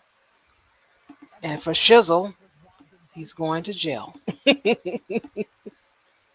So for 20 years for that? Oh, yeah. That's fine. But what I do find interesting, they always plead guilty. So I don't know what that attorney tells them, but they always plead guilty. Probably if you get a jury, you get more time. That's probably what they tell them, but they always plead guilty. I will say that. Well, he needed to, because, I mean, the evidence was all there. You know, he got caught with everything. And then on top of that, not only the fraud charges, you know, the drug charges. He was caught with, you know, drugs and whatnot, which I'm sure he probably bought with the $700,000 that he got from those 92 claims. Yeah, and they had the cars were in the car too, plus some firearms. So that didn't help any. Oh no, that didn't help him at all. That'll be the last bit of money he'll be spending for a while. Okay, Mr. Bizzle for Shizzle.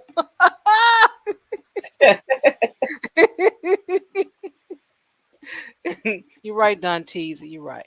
And this is our last story for the day.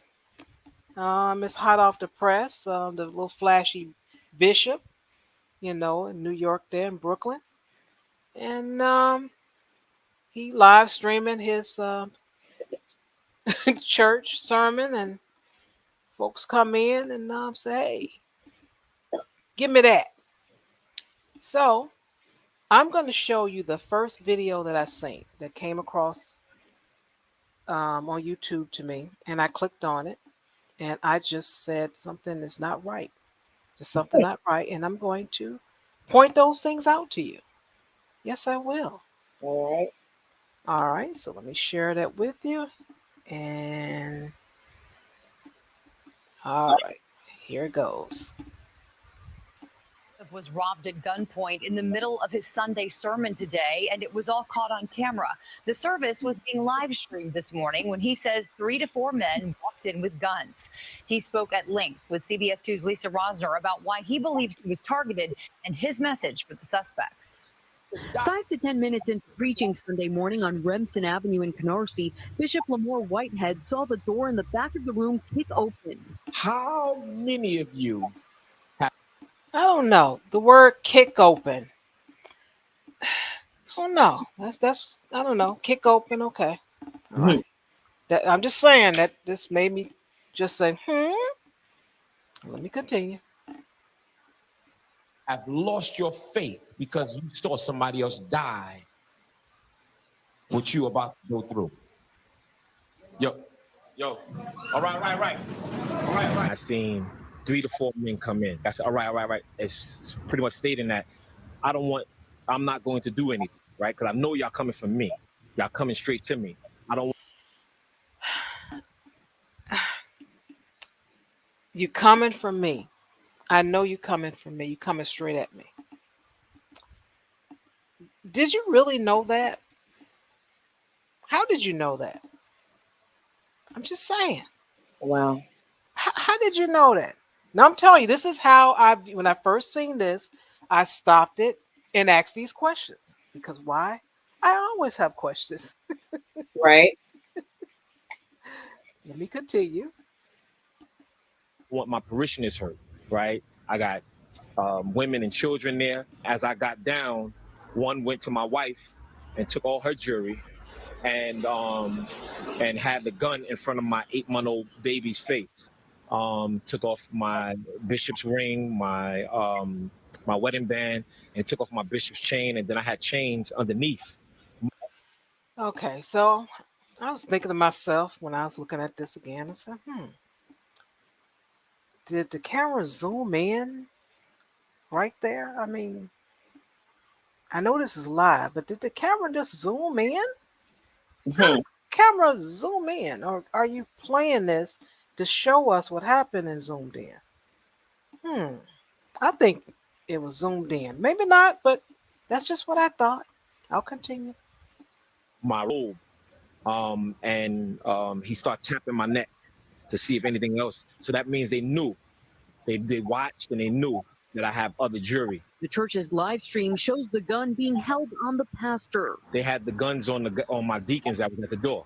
Whitehead says what you don't see on camera are around 100 congregants who were in the room. Men, women, and children dropped to the floor in silence. My church is traumatized. The women and children are still crying. Still crying. Babies are still crying. Police say the men took off in a white Mercedes. Whitehead says cops have a license plate and witnesses saw the men change clothes outside. These men, they need to turn themselves in. I forgive them. That's very strange. Oh, wow. You're in a Mercedes and you change clothes outside. I mean, change clothes for what? You're in black. You got a mat. What you change clothes? I don't know. I get you change clothes, but you just got outside and like, hey, everybody, let's take everything off and get in the car. I mean, that's just weird, but that's how he described it. So I can only go by what he said. That's strange to me. My brother here in the corner, I'm sorry. I'm not buying it. He is not fazed at all. He looked at him and he just looked back. That's it. Let me tell you what happened. And y'all, you know, I have a little wine sometime on Fridays. And I tell you what happens to me. I say I take a little sip, whatever, start getting relaxed, you know. Then I get a gangster lean. My gangster lean starts to the right. I start leaning on my right elbow. Sort of like how he's doing. It starts off like that. You know, that's just a little bit, but it's still a lean, nevertheless.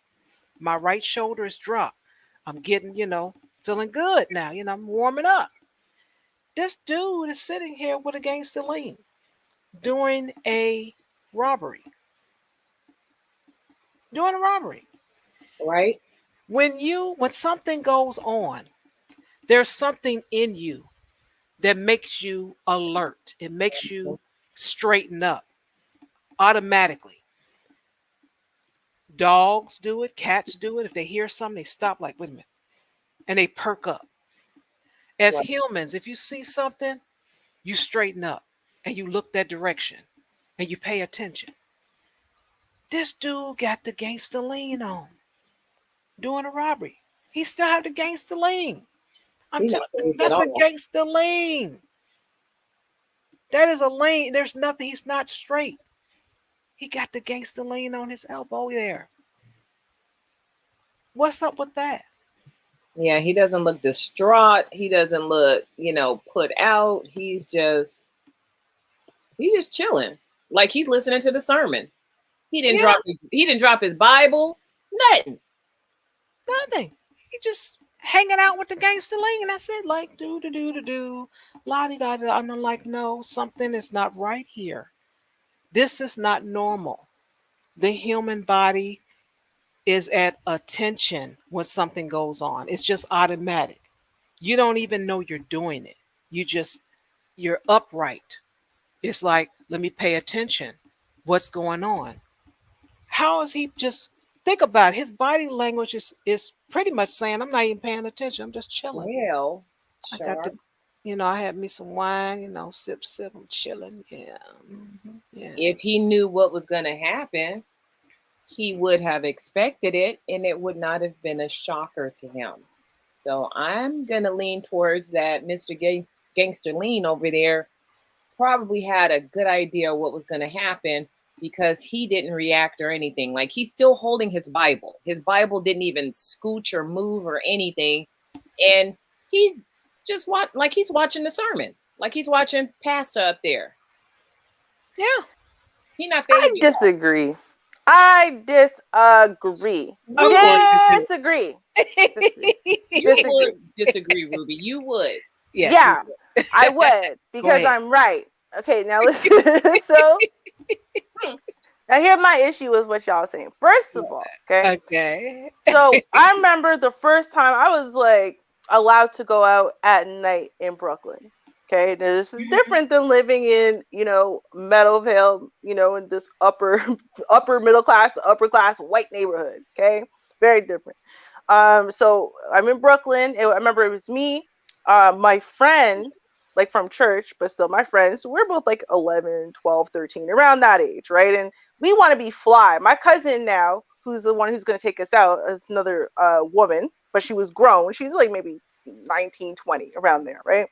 Mm-hmm. And so now we're allowed to go to the movie theater with her and her boyfriend, right? We're going to have to walk down to where her man is, which is close to the theater, blah, blah. And so first of all, I got to say, we were feeling very fly. Now, back then, okay, this was like, I can't remember what year, but big baggy t-shirts were in sus. So we were wearing our big baggy t-shirts, and we were wearing shorts that are long when you walk out of the house, but that you could roll up the band and they become short shorts. So that way, when we left the house with all the Christians, we could, hike up our shorts and have short shorts on, right? Mm-hmm. All right. So now we're feeling mad cool, right? Then we walk by the Bedford Stuyvesant sign. That's when I found out my family lives in Bed-Stuy, which I didn't know. And we kept walking, and then something started happening. And it was clearly a violent type of thing. Now, I can't tell you all the details, because both me and my girl, we both craned our neck to watch. Like, we were ready. We're like, oh my God. And my cousin's like, you better stop looking. She slapped us. You better stop looking. You look forward and you pretend nothing is happening. You are good. What you don't do is look, because you don't know how they're going to take it that you notice what they're doing. So therefore, you don't want it to make it your business. So you sit there, you pretend everything's cool. Yeah, I know you're scared. I know you're interested. I know all kinds of stuff. You hear a shot, you don't even jump. You just keep on walking, eyes forward, whatever. That's all you do. If we come across something like that on our side of the sidewalk, we're going to casually, right, way before that time, we're going to casually cross the street, right? And so now this, for her, it was second nature, right? For us, this was all very strange and shocking. But for her, this was second nature. That's what you do, right? There are ways that you handle certain things if that's in your environment a lot. Mm-hmm. So now from that perspective, well, if Buddy is born and raised somewhere where there's a lot of, robberies and that type of thing, most of the time with the robberies, people aren't trying to hurt anyone. They bring the gun so they can be taken seriously, get their money. But that's really what they're there for. So, as long as you don't make no muss, no fuss, you don't make no noise, no one's trying to be a hero, right? You just avert your gaze, stare ahead. They're less likely to notice you. They're less likely to do something to you or put you in the crosshairs. They're less likely to try to rob you now too, right? You just sit over there and mind your business, and that's what you do, right? So I'm like, from that perspective, that's what I see. I see he kind of moved back just a little bit. You can see his physical body wants to distance himself, but at the same time, no dramatic movements, no sudden movements, not trying to be no hero. See, he's just a little bit like You know, it's like, and at the same time, he's looking like, God damn, you ain't got no class. The hell's wrong with you? But you coming in to rob a church, right? So he's got that face on, right? He backed up just that littlest bit, but just so little bit that if that buddy turns around, he can look straight ahead and pretend he don't see nothing. Do you see what I'm saying? So that's what I see. I see someone who's used to this type of behavior from hoodlums and whatever, and used to making himself the guy who didn't see nothing sitting right there. That's what I see. Huh. Mm-hmm. That's nice. That's really nice. I'm glad you see that. I do. And that's a good thing that, you know, everyone have different perspectives. I love it. Right. And but I still see a gangster lean, you know, probably because of the wine, and it starts, like I said, on my elbow. So I see the gangster lean.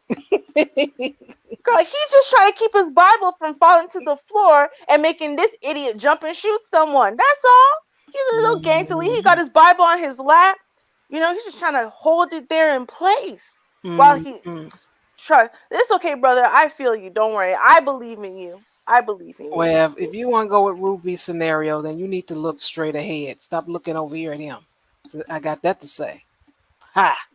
Yeah, because that's what I said. See, he can avert his eyes very quickly if Buddy even turns a little bit, right? And look straight ahead. That's why he can't do too much with his body and his placement, because he's got to make sure. But he's still watching, and he's thinking, man, this fool, these nasty people, I hope you go straight to hell. I'm telling you, I can see the attitude in Buddy's face. I'm going to be real with y'all. I hear the attitude like a gay, like, you know, gay men who are like insulting people. That's how I hear the attitude in my head. But the point is, right, the attitude is still there, like this loser. But again, and I think he's also trying to keep it together. If you're part of the congregation, like the God's cabinet, right, the people who are up on the stage and you special, right, it's kind of like the same thing as being a parent in a family or being one of the management team or whatever, right?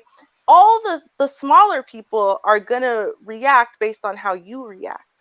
So if you start trying to be a hero, everyone else is going to try to be a hero. If you start panicking, everyone else is going to panic, right? And you know that too. So your behavior is going to have an influence. So if you just chill, like this is the most normal thing in the world, right? Most people are going to just chill too and wait and see what happens. Some people are going to be shocked in their seats, just dumbfounded, staring at you like, why are you doing something? But it's less likely people are going to try to jump up and do something and get themselves shot. You know what I mean? That's what I think. Okay. But see, the pastor, you know, he immediately saw the men when they came in, and he got to the floor. You know, as did all the other parishioners. They all got to the floor. But I mean, Mr. Gangster lean back there, for me, even in the whole scuffle of it all and the surprise, I would have gotten down just, you know, following everyone else. This guy he didn't move. It's like he high, just sitting there like, what? Is this really happening in church? Now he might be high. I'm just saying, right? he might be high. Is on something, because he just sitting there like he has no idea that there are men in the church robbing it.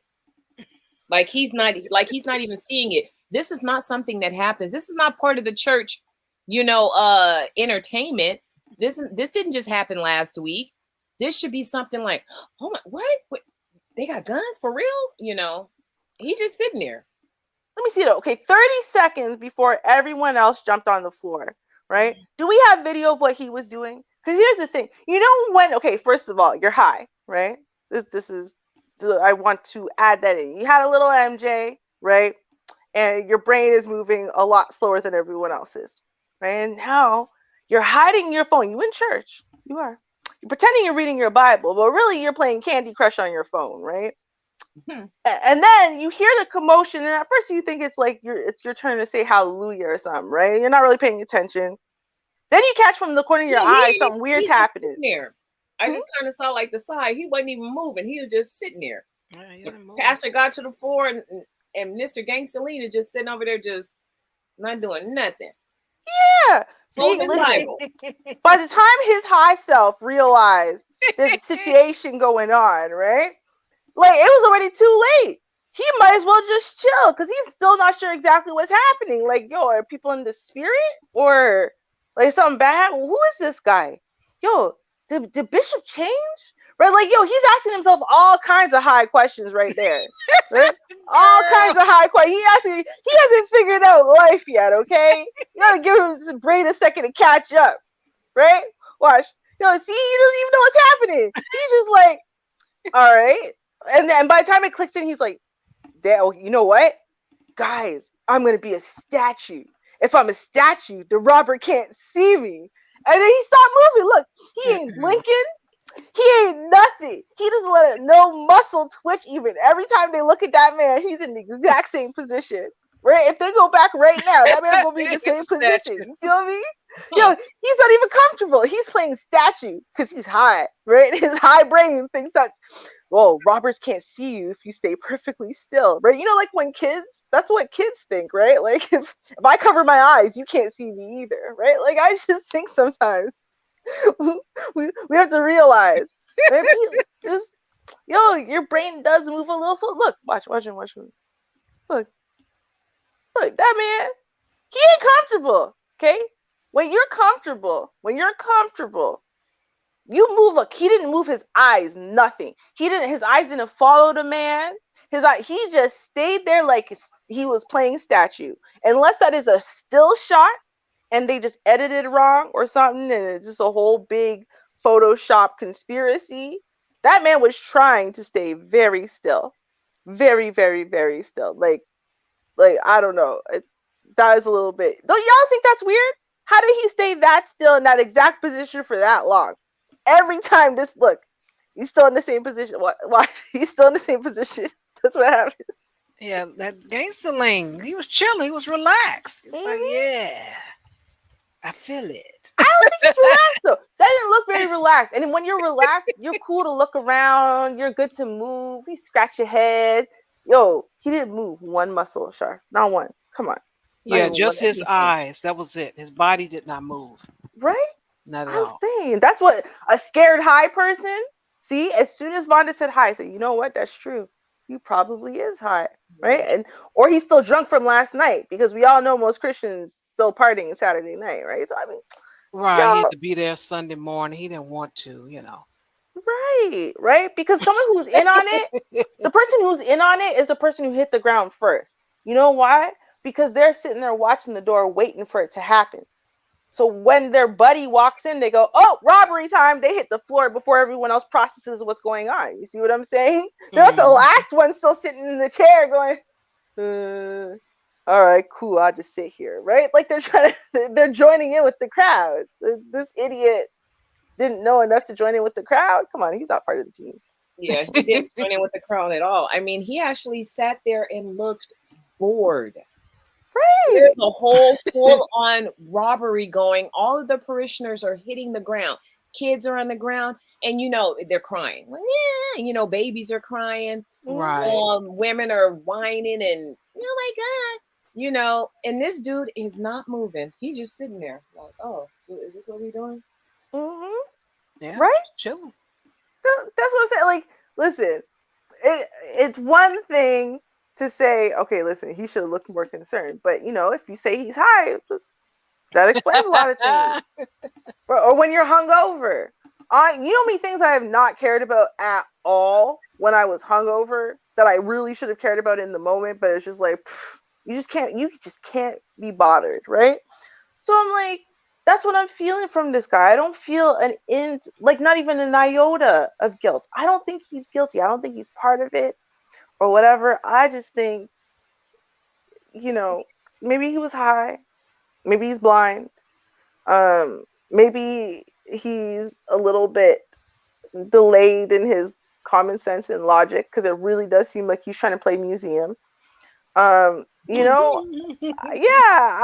just think that, or maybe he's just so used to it, right? Like, and I think that you can develop a kind of apathy for violence when you're just super, super, like, people will say about women who have been regularly abused, right? When they see them being abused like years in, right, they'll be like, I don't think that was abuse, or I think she likes it because I wouldn't react that way if someone hit me. If someone was going to hit me, da-da-da-da-da-da. But it's like, You get Yeah, to this place where it's like it's learned helplessness. You just sit there and take it like it was nothing, but it's just because you're so used to it now. Like, yeah, there's nothing I can do to prevent it. He's gonna hit me.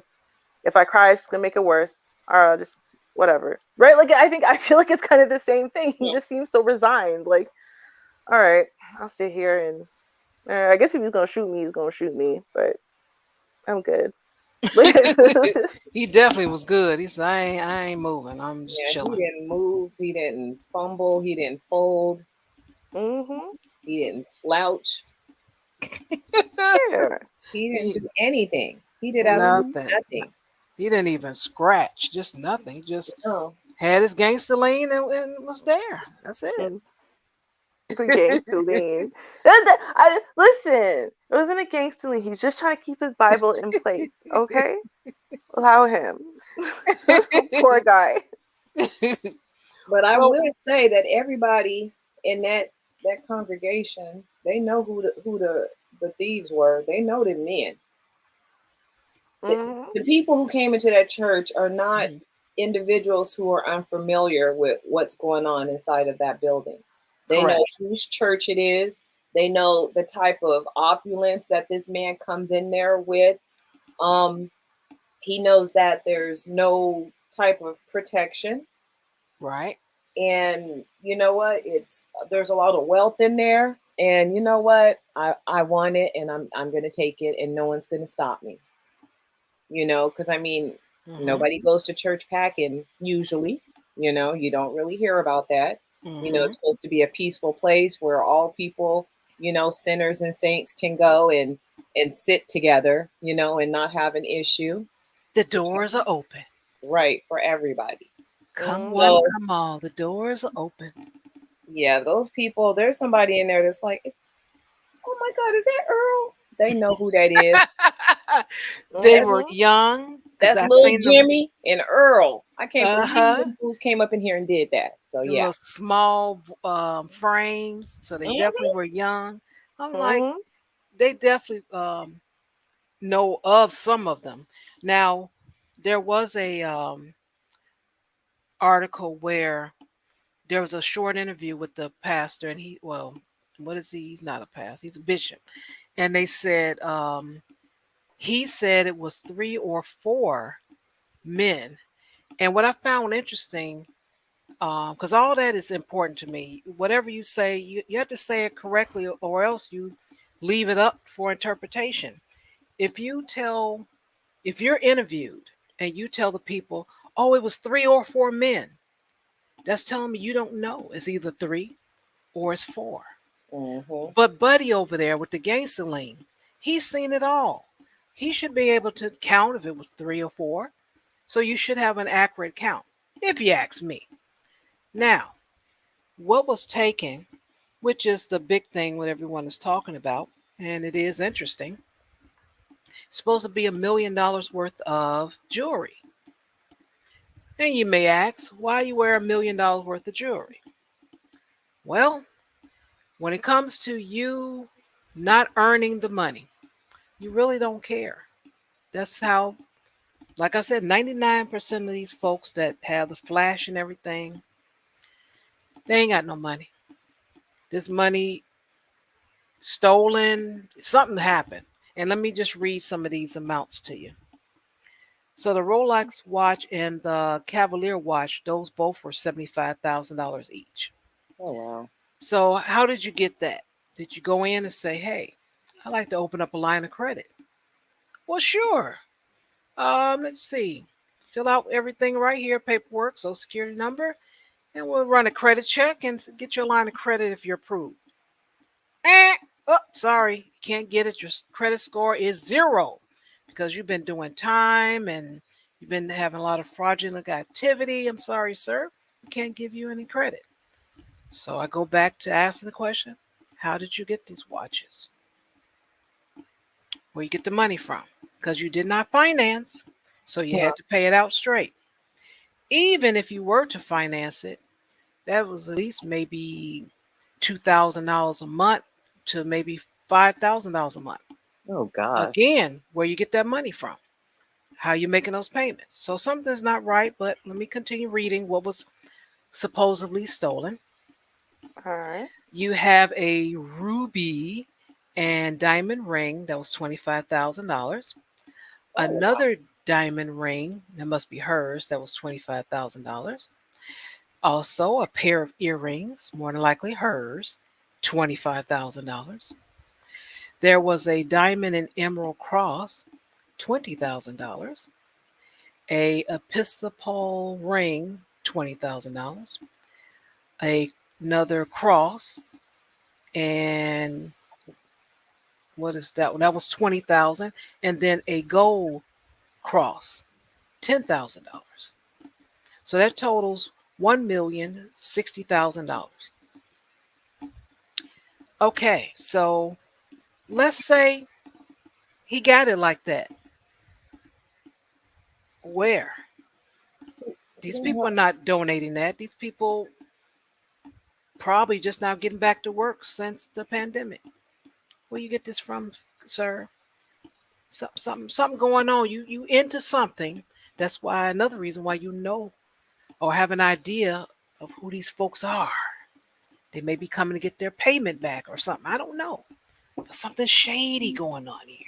I wonder if it was all insured, all of that jewelry for the amounts that it was, and if it was all his and hers jewelry, there should be some accounting and some sort of a policy on it, because you can say this is what was taken in it, but there has to be some proof, and just the fact if the collective of the robbery, if they got it, if $1 million and some odd dollars from the whole congregation, or was it just off of the pastor and his wife? Oh, it didn't matter about the other people. He only concerned about himself. That's what was reported in the news. Oh. Nobody else. And I've looked for a couple of stories. Nothing else was mentioned about the other parishioners. It's like, who? Oh, forget them. What about my $1 million worth of jewelry? That's what I'm talking about. Yeah, because you got to give the tithe. So they came with money. The parishioners came with money. He's not sitting up there in Rolexes because that's not a a giving church. Meaning the congregation not giving, they're giving. So they had their credit cards and their cash, for that offering plate to go by. Their ATMs, I'm sure, in the church. Yeah, and it wasn't. It didn't take long, So it seemed like they more was concentrated on those two. Yeah, they knew exactly where they were going. And they might have been able to grab a couple of things on the way out, but it didn't seem like they're taking a lot of time for everyone else. Yeah. But they didn't report that, though. They did not report it. Yeah, that could have been just a scam. Because you're going to church, so you're going to put everything you got on is going to be, 20,000, 25,000, 100,000, everything that you put on to go to church. Why do you need to have on $500,000 worth of jewelry in church for 4 hours? Because prosperity gospel. And see, that's why I disagree with the idea. See, this is the problem with church being the prosperity gospel, right? Mm-hmm. Is that, first of all, the first thing that has to happen is the pastor has to be paid, right? He's got to have this exorbitantly lavish life. And then what he does is he constantly says, look what God did. See what God did? See, that's God. That's what happens when you believe in God, right? Now, again, because in general, people these days totally lack basic critical thinking skills. Very difficult for them to, right? Very difficult for them to put the two and two together. That if you idiot didn't believe his foolishness and give him money, the tithes, the offering, the extra offering, the fifth offering, the seventh offering, all these offerings, plus your tithes, every month, then he wouldn't have all that money, right? Because it's not God, it's your idiocy, right? But what happens is people don't make that connection. And actually, the harder their life is currently, or the broker they are, the more they're willing to spend to try to spend their way out of it, to try to spend their way into God's favor, right? And then you got people who will seriously, they'll remortgage their home if they own one. They'll sell stuff, whatever, all to be able to pay to God, to get God to save their sick kid, to get God to save their this. And it's really disgusting what prosperity gospel has done to Christianity and to I wouldn't even say just black people, but I care more about black folks. So what it's done to black folk and black communities. Because you will see people, and they would have given tithes and offering this month of $3,000, and this month they only made $2,500. You know what I mean? This is where the rest of the money come from? They will spend it, credit cards, this, that, the next thing. Can't cheat God, right? So from that perspective, now the church gets poor, right? Well, the pastor is not willing to actually live, or the bishop or whoever is not willing to live a lesser life.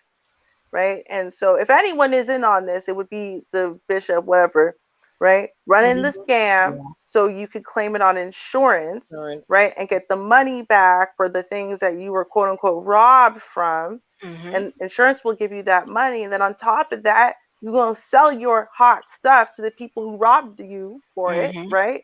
And so now you're going to get double the amount of money, or way more money than they were worth. So I think that's probably, if anyone is guilty, is not poor buddy over there with Char's quote unquote gangsterline, okay? It's Bishop Prosperity Gospel over there.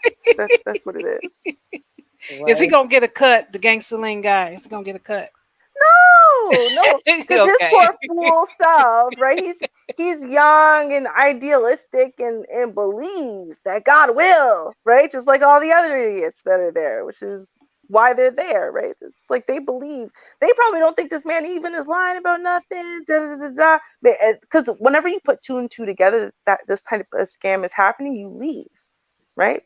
Bishop's never going to cut you in. He's just going to, make you a scapegoat, maybe, but he's never going to cut you in. You know that, so you leave. This one here is I could tell he's just by that part. He's a very unattractive guy, so. He's the one that's recognized. That's the one they recognize right there. They're like, oh, we know that's turd man over there. I know I seen turd man. I know that was him. Oh, we gonna catch him. Yeah, they know who they are. Yep. If there's a restaurant nearby, because what I thought about when you said, okay, A, they were driving a Mercedes, and that B, they took off their clothes almost right away, made me think of valet service. It made me think of someone who works a valet service, and so therefore they got into the Mercedes, right, to park the Mercedes while buddies, in the restaurant, whatever, and took this Mercedes to go do this robbery to now return it back to their restaurant, go back to work like ain't nothing, right? Because they have to. Some of these restaurants, depending on where you are, when it's a valet service, they're parking like on the roads and stuff. They're not just parking in a parking lot. So you could be gone for 10, 15 minutes and be like, oh, I had to park far away, right? So that's what it made me think of, that these guys work for some valet service nearby. That's what I think. It's where they got the Mercedes from. Oh. This is going to be very interesting. It will. Very much so will be. That's what I looking think. forward to it. Leonard, you type in the chat room. Don't be popping up in here. You type in that chat room. I need a record that you were here. That's your fingerprint. Put your fingerprint in the chat room. Hey, Nick, how are you doing? Welcome. I saw JT earlier, too. I haven't seen him in a bit, so what's up? Hopefully all is well. Every time I've talked to him, it's always been a sad thing that's going on in his life, so I'm hoping he's doing better. I haven't spoken to him in a while. Yeah. He has a birthday coming up soon. Hope he is he a Leo too? We Leo brethren, sistren, and brethren? I don't know. I don't know how to calculate, birthdays like that. I really don't.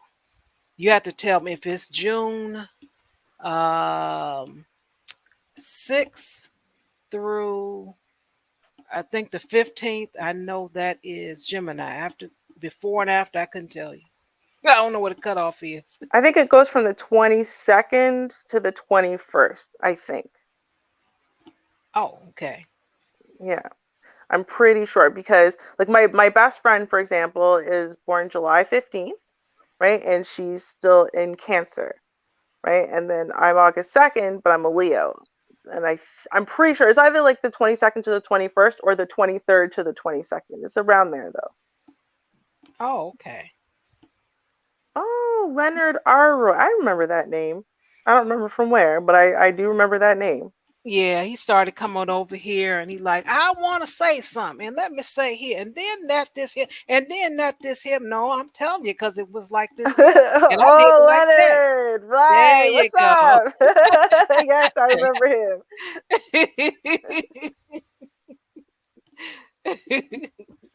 I told him, just popping up in here. Type in the chat room. I need a record of you over here. Yes, what's up, Leonard? Yes, I remember you. Absolutely. As soon as you said it, yep, I got that in my head. All right, here he is. Welcome, Leonard. How you doing? Hey, Leonard. I'm doing okay. Yeah, I've heard some pretty interesting things about that pastor that I don't know if you all were aware of, and receipts have been being shown. Do share.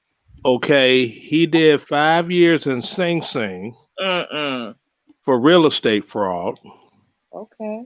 It's multiple people that are suing him right now from different parishioners that he swindled out of their life savings, telling them that it's going into investments for them to acquire a home because they have bad credit, but then flipping and saying it's a donation to the church. And also, he at one time had a lot of dealings with the current mayor of New York, Eric Adams.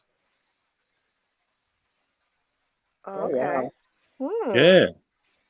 Wow. Well, I can say for sure I'm not at all surprised about the swindling out of life savings thing, because in my personal estimation, that's what 99% of the goal of the prosperity gospel is to swindle other people out of all of their money, their life savings, all of their worldly goods, so that way they can benefit from them while other people remain poor and praying to God to help them with money, even though every time they get any, they'll just give it to their pastor in their church.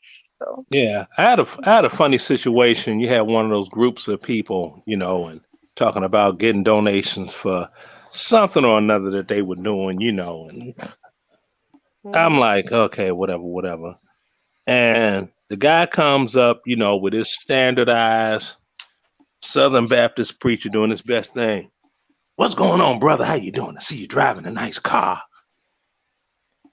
I'm like, okay. So he's talking to me. I'm trying to go in the grocery store to, grab up some food because I got my two grandsons. Well, two of my grandsons. I got grandkids. Lord, fix it, Jesus. But I'm trying to get something to throw on the grill for them, right? And he's like, if you can make a slight donation to the. I'm like, no, I don't carry any cash. Oh, well, we do the Cash App thing and all that, donate to the. And I'm like, really? The Lord loves a cheerful giver. I said, yeah, I heard that someplace. I said, I heard that someplace before. So I tell you what, hit God up and have him text me his Cash App, and I'll send a Cash App. Back. Yes. No, you didn't. But yeah, I love did. that. I believe you. I look, I say things to people, and just so I could see, one of my joys in life, some people have different things they like to do. One of my joys in life is saying certain things to people just to see that look on their face. Just to see that look. And I'd be like, oh, that's wonderful. I did my job today. Yeah. I told homeboy, I said, yeah, I heard that. Yeah, God loves a cheerful giver. Tell you what, hit God up and have God text me his Cash App, and we'll work something out. See? So he got your number, right? I'm like, God is all knowing and all this and all that, and what do they say? Nepotus, and nepotent. I don't do the church thing, so Omnipotent. Omnipotent. That's it. Yeah. There you go. Thank you. Thank you. You've been to a black church. Yeah. Thank you. Yeah, my mom's a pastor of a black church, so you know. Okay. Yeah. Omnipotent. Mhm, Yeah. mhm. But yeah, because like when I went to 7th, 8th grade, I was sent to a Catholic school, right? And it's mandatory that you go to church. Mhm. And 1 hour in and out, you done for the day. But you gotta go One, to church every day? not every day, but 1 hour on Sunday. You in and you out. You're done. Yeah. They got a whole book that's the schedule for the year. You go in, they say something, you read the reply. Yeah. May the Lord be hear- with you and also Lord- with you. Yeah. Yeah, that's in the ending. But all do the thing. Lord, hear our prayer. And then the priest says this little thing, and the appropriate response, Lord, hear our prayer. That's pretty much it. Mhm. You use some grape juice and a cracker, and you on your way. You know, Mhm. you go to a doggone black church, it's like punching in on the job. You're gonna be here 8 hours.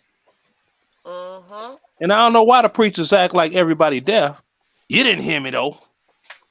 Bruh, you got a JBL sound system and a Shure microphone hooked up to a mix board. Because that's what but that's the thing though. Listen, I'm gonna tell you something. When me and my mom joined Black Church, so here is West Indian Church, but still it's Black Church. When we joined church, my mom was not, I guess you could say, typical, right? The way she even delivered a message and whatever was very much branded for white church, okay? And you know what people didn't like listening to? My mother. Real talk. She had to sit there and change everything about the way she delivers a message. She had to kill all of the proper English. I'm not even kidding. She had to start yelling and screaming, doing all this stuff you're talking about because black folk did not want to hear a woman just come and speak calmly and be like, okay, guys, so first we're going to look into Hebrews chapter 11, verse 3. Okay, and so what do you guys think that means? I'll explain what it means. No one wants to hear that. They don't. Yeah, I know that. Black people show up to church to get hyped up, and it's almost like you at a comedy show, but it's about Jesus. Like that's what people are there for. Yeah, And Ruben said, and Ruben said, and the word said, and Ruben said. Oh no, sister. Let me get it. I think I can beat you on that one there. Oh yeah, you got the mic. You got to get that Bobby Blue Bland in there, because we was over there. Wow. Yeah. I'm like, you got phlegm in your throat or something? You want to spit? You want to spit that out, bro? Yeah, no, that's the thing. You got to add in the guffaws too. And the Lord said, "Oh, wait! I got another one. I got one. Because Jesus, GETHUSES, You don't hear me Jesus. though. You don't hear me. Yeah, I was walking down the street. I said, I was walking down the street. I was not running. I was walking. Yeah. Yo, well, I'm gonna tell you, Black American church is better than Black Jamaican church because Black Jamaican church doesn't have all of the theatrics, like with the music and stuff, perfectly timed. Right? That's a Black American thing. My church was part of a worldwide organization, and our main bishop, was in New York, and the Bishop of Canada was in Virginia. Right. So when we would do our convocations and whatever, right, they would come down. Man, we loved when the Black Americans were going to preach that day. That was like the only message I could be bothered with was Black American preaching.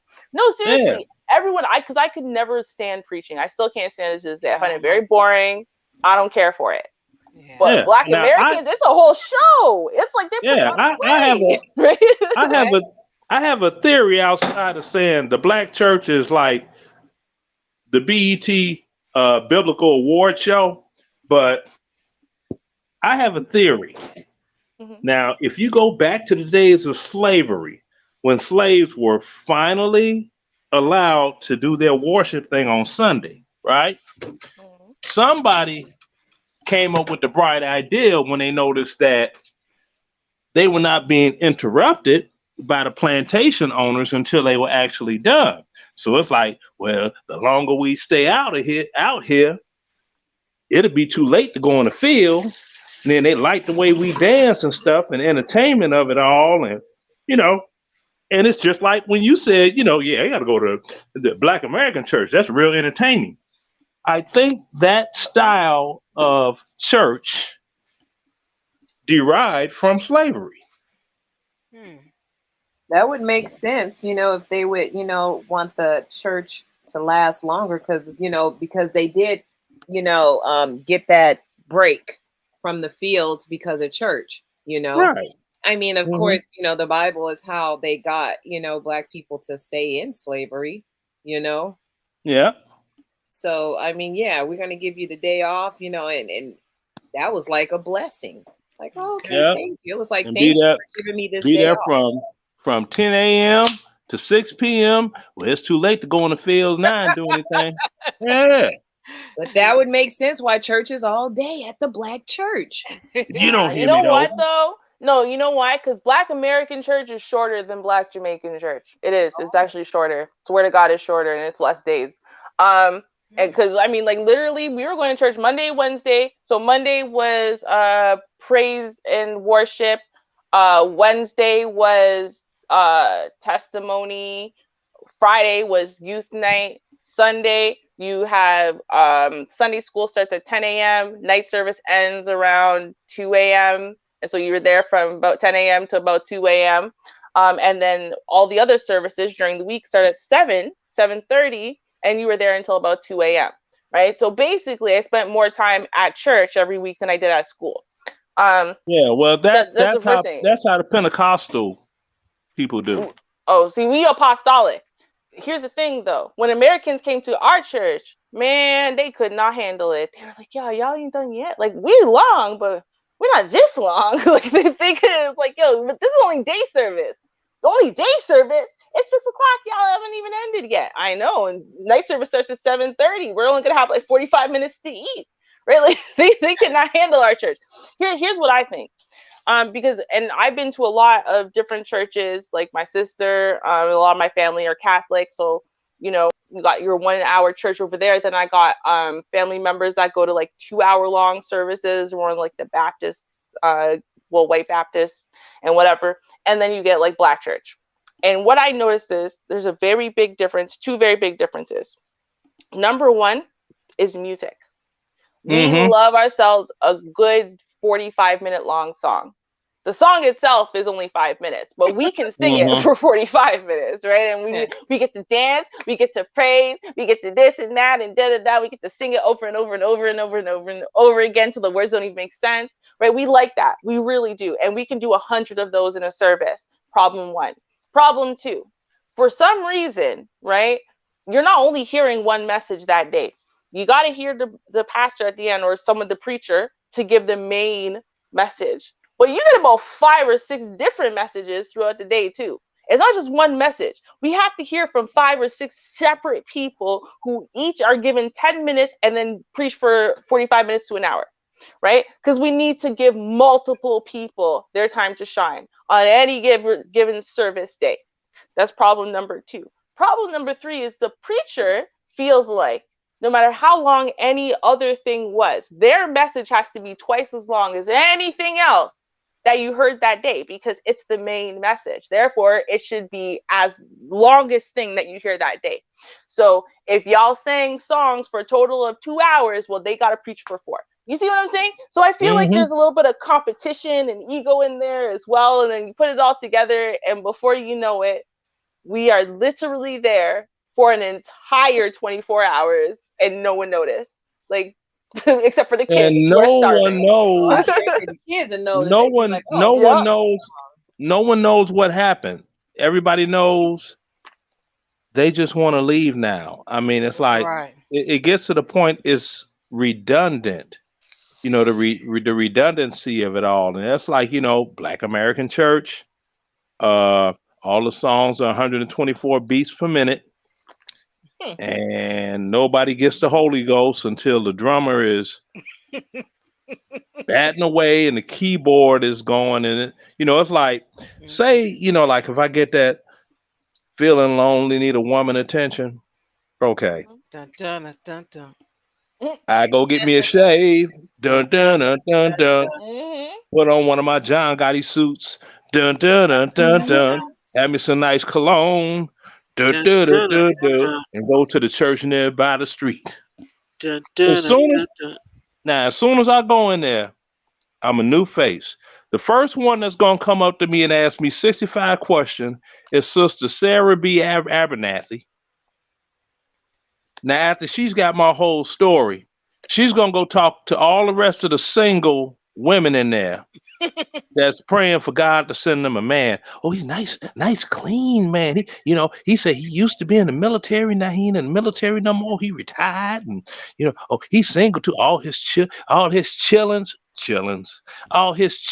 is grown, and he got a pension. He got all his teeth too. Not the pension. He doing his thing, and I saw his key ring. It had a Mercedes emblem on it. Girl, you might want to go over there. That good Christian man. Ain't no good Christian man. You saw me in a suit. You saw me in a suit that looked damn good on me because all my suits are tailored. If it happened to be someplace cold like Chicago, I got on a doggone Ralph Lauren full-length cashmere coat. nice.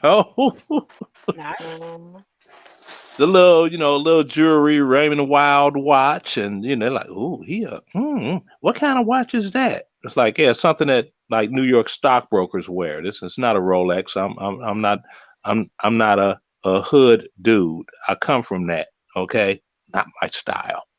So, and next thing you know, they doing that. And then the women, why are they always cooking the preacher a plate like his wife can't cook? Gotta feed the man. You gotta feed First lady. Man. First lady not about to get no macaroni and cheese under her fingernails. I'm gonna bring the pastor a plate. Yeah, you want the pastor. You want the pastor to bring that plate by your house and drop it off, so you can get some anointment. He worked hard. Pastor was preaching. I tell you, child. And then they be killing me. I'm like, why are y'all with them MC Hammer glasses? And got the doggone grease and water solution looking Jerry curl. Hey, not everybody's up to date. Okay. Then I wonder if it's some type of pill they take or it's a heat lamp up there, because they be up there, especially the real dark ones, they be glistening and everything. I'd be like, okay. Then the women be looking, any new men in the church, and they just be staring. Then they gonna sing. And then you know why? Because as soon as the choir director gets up, it's like, all right, him downstairs. You need to quit. All right. You too much. Him leading the choir, him downstairs. I want some milk and cookies.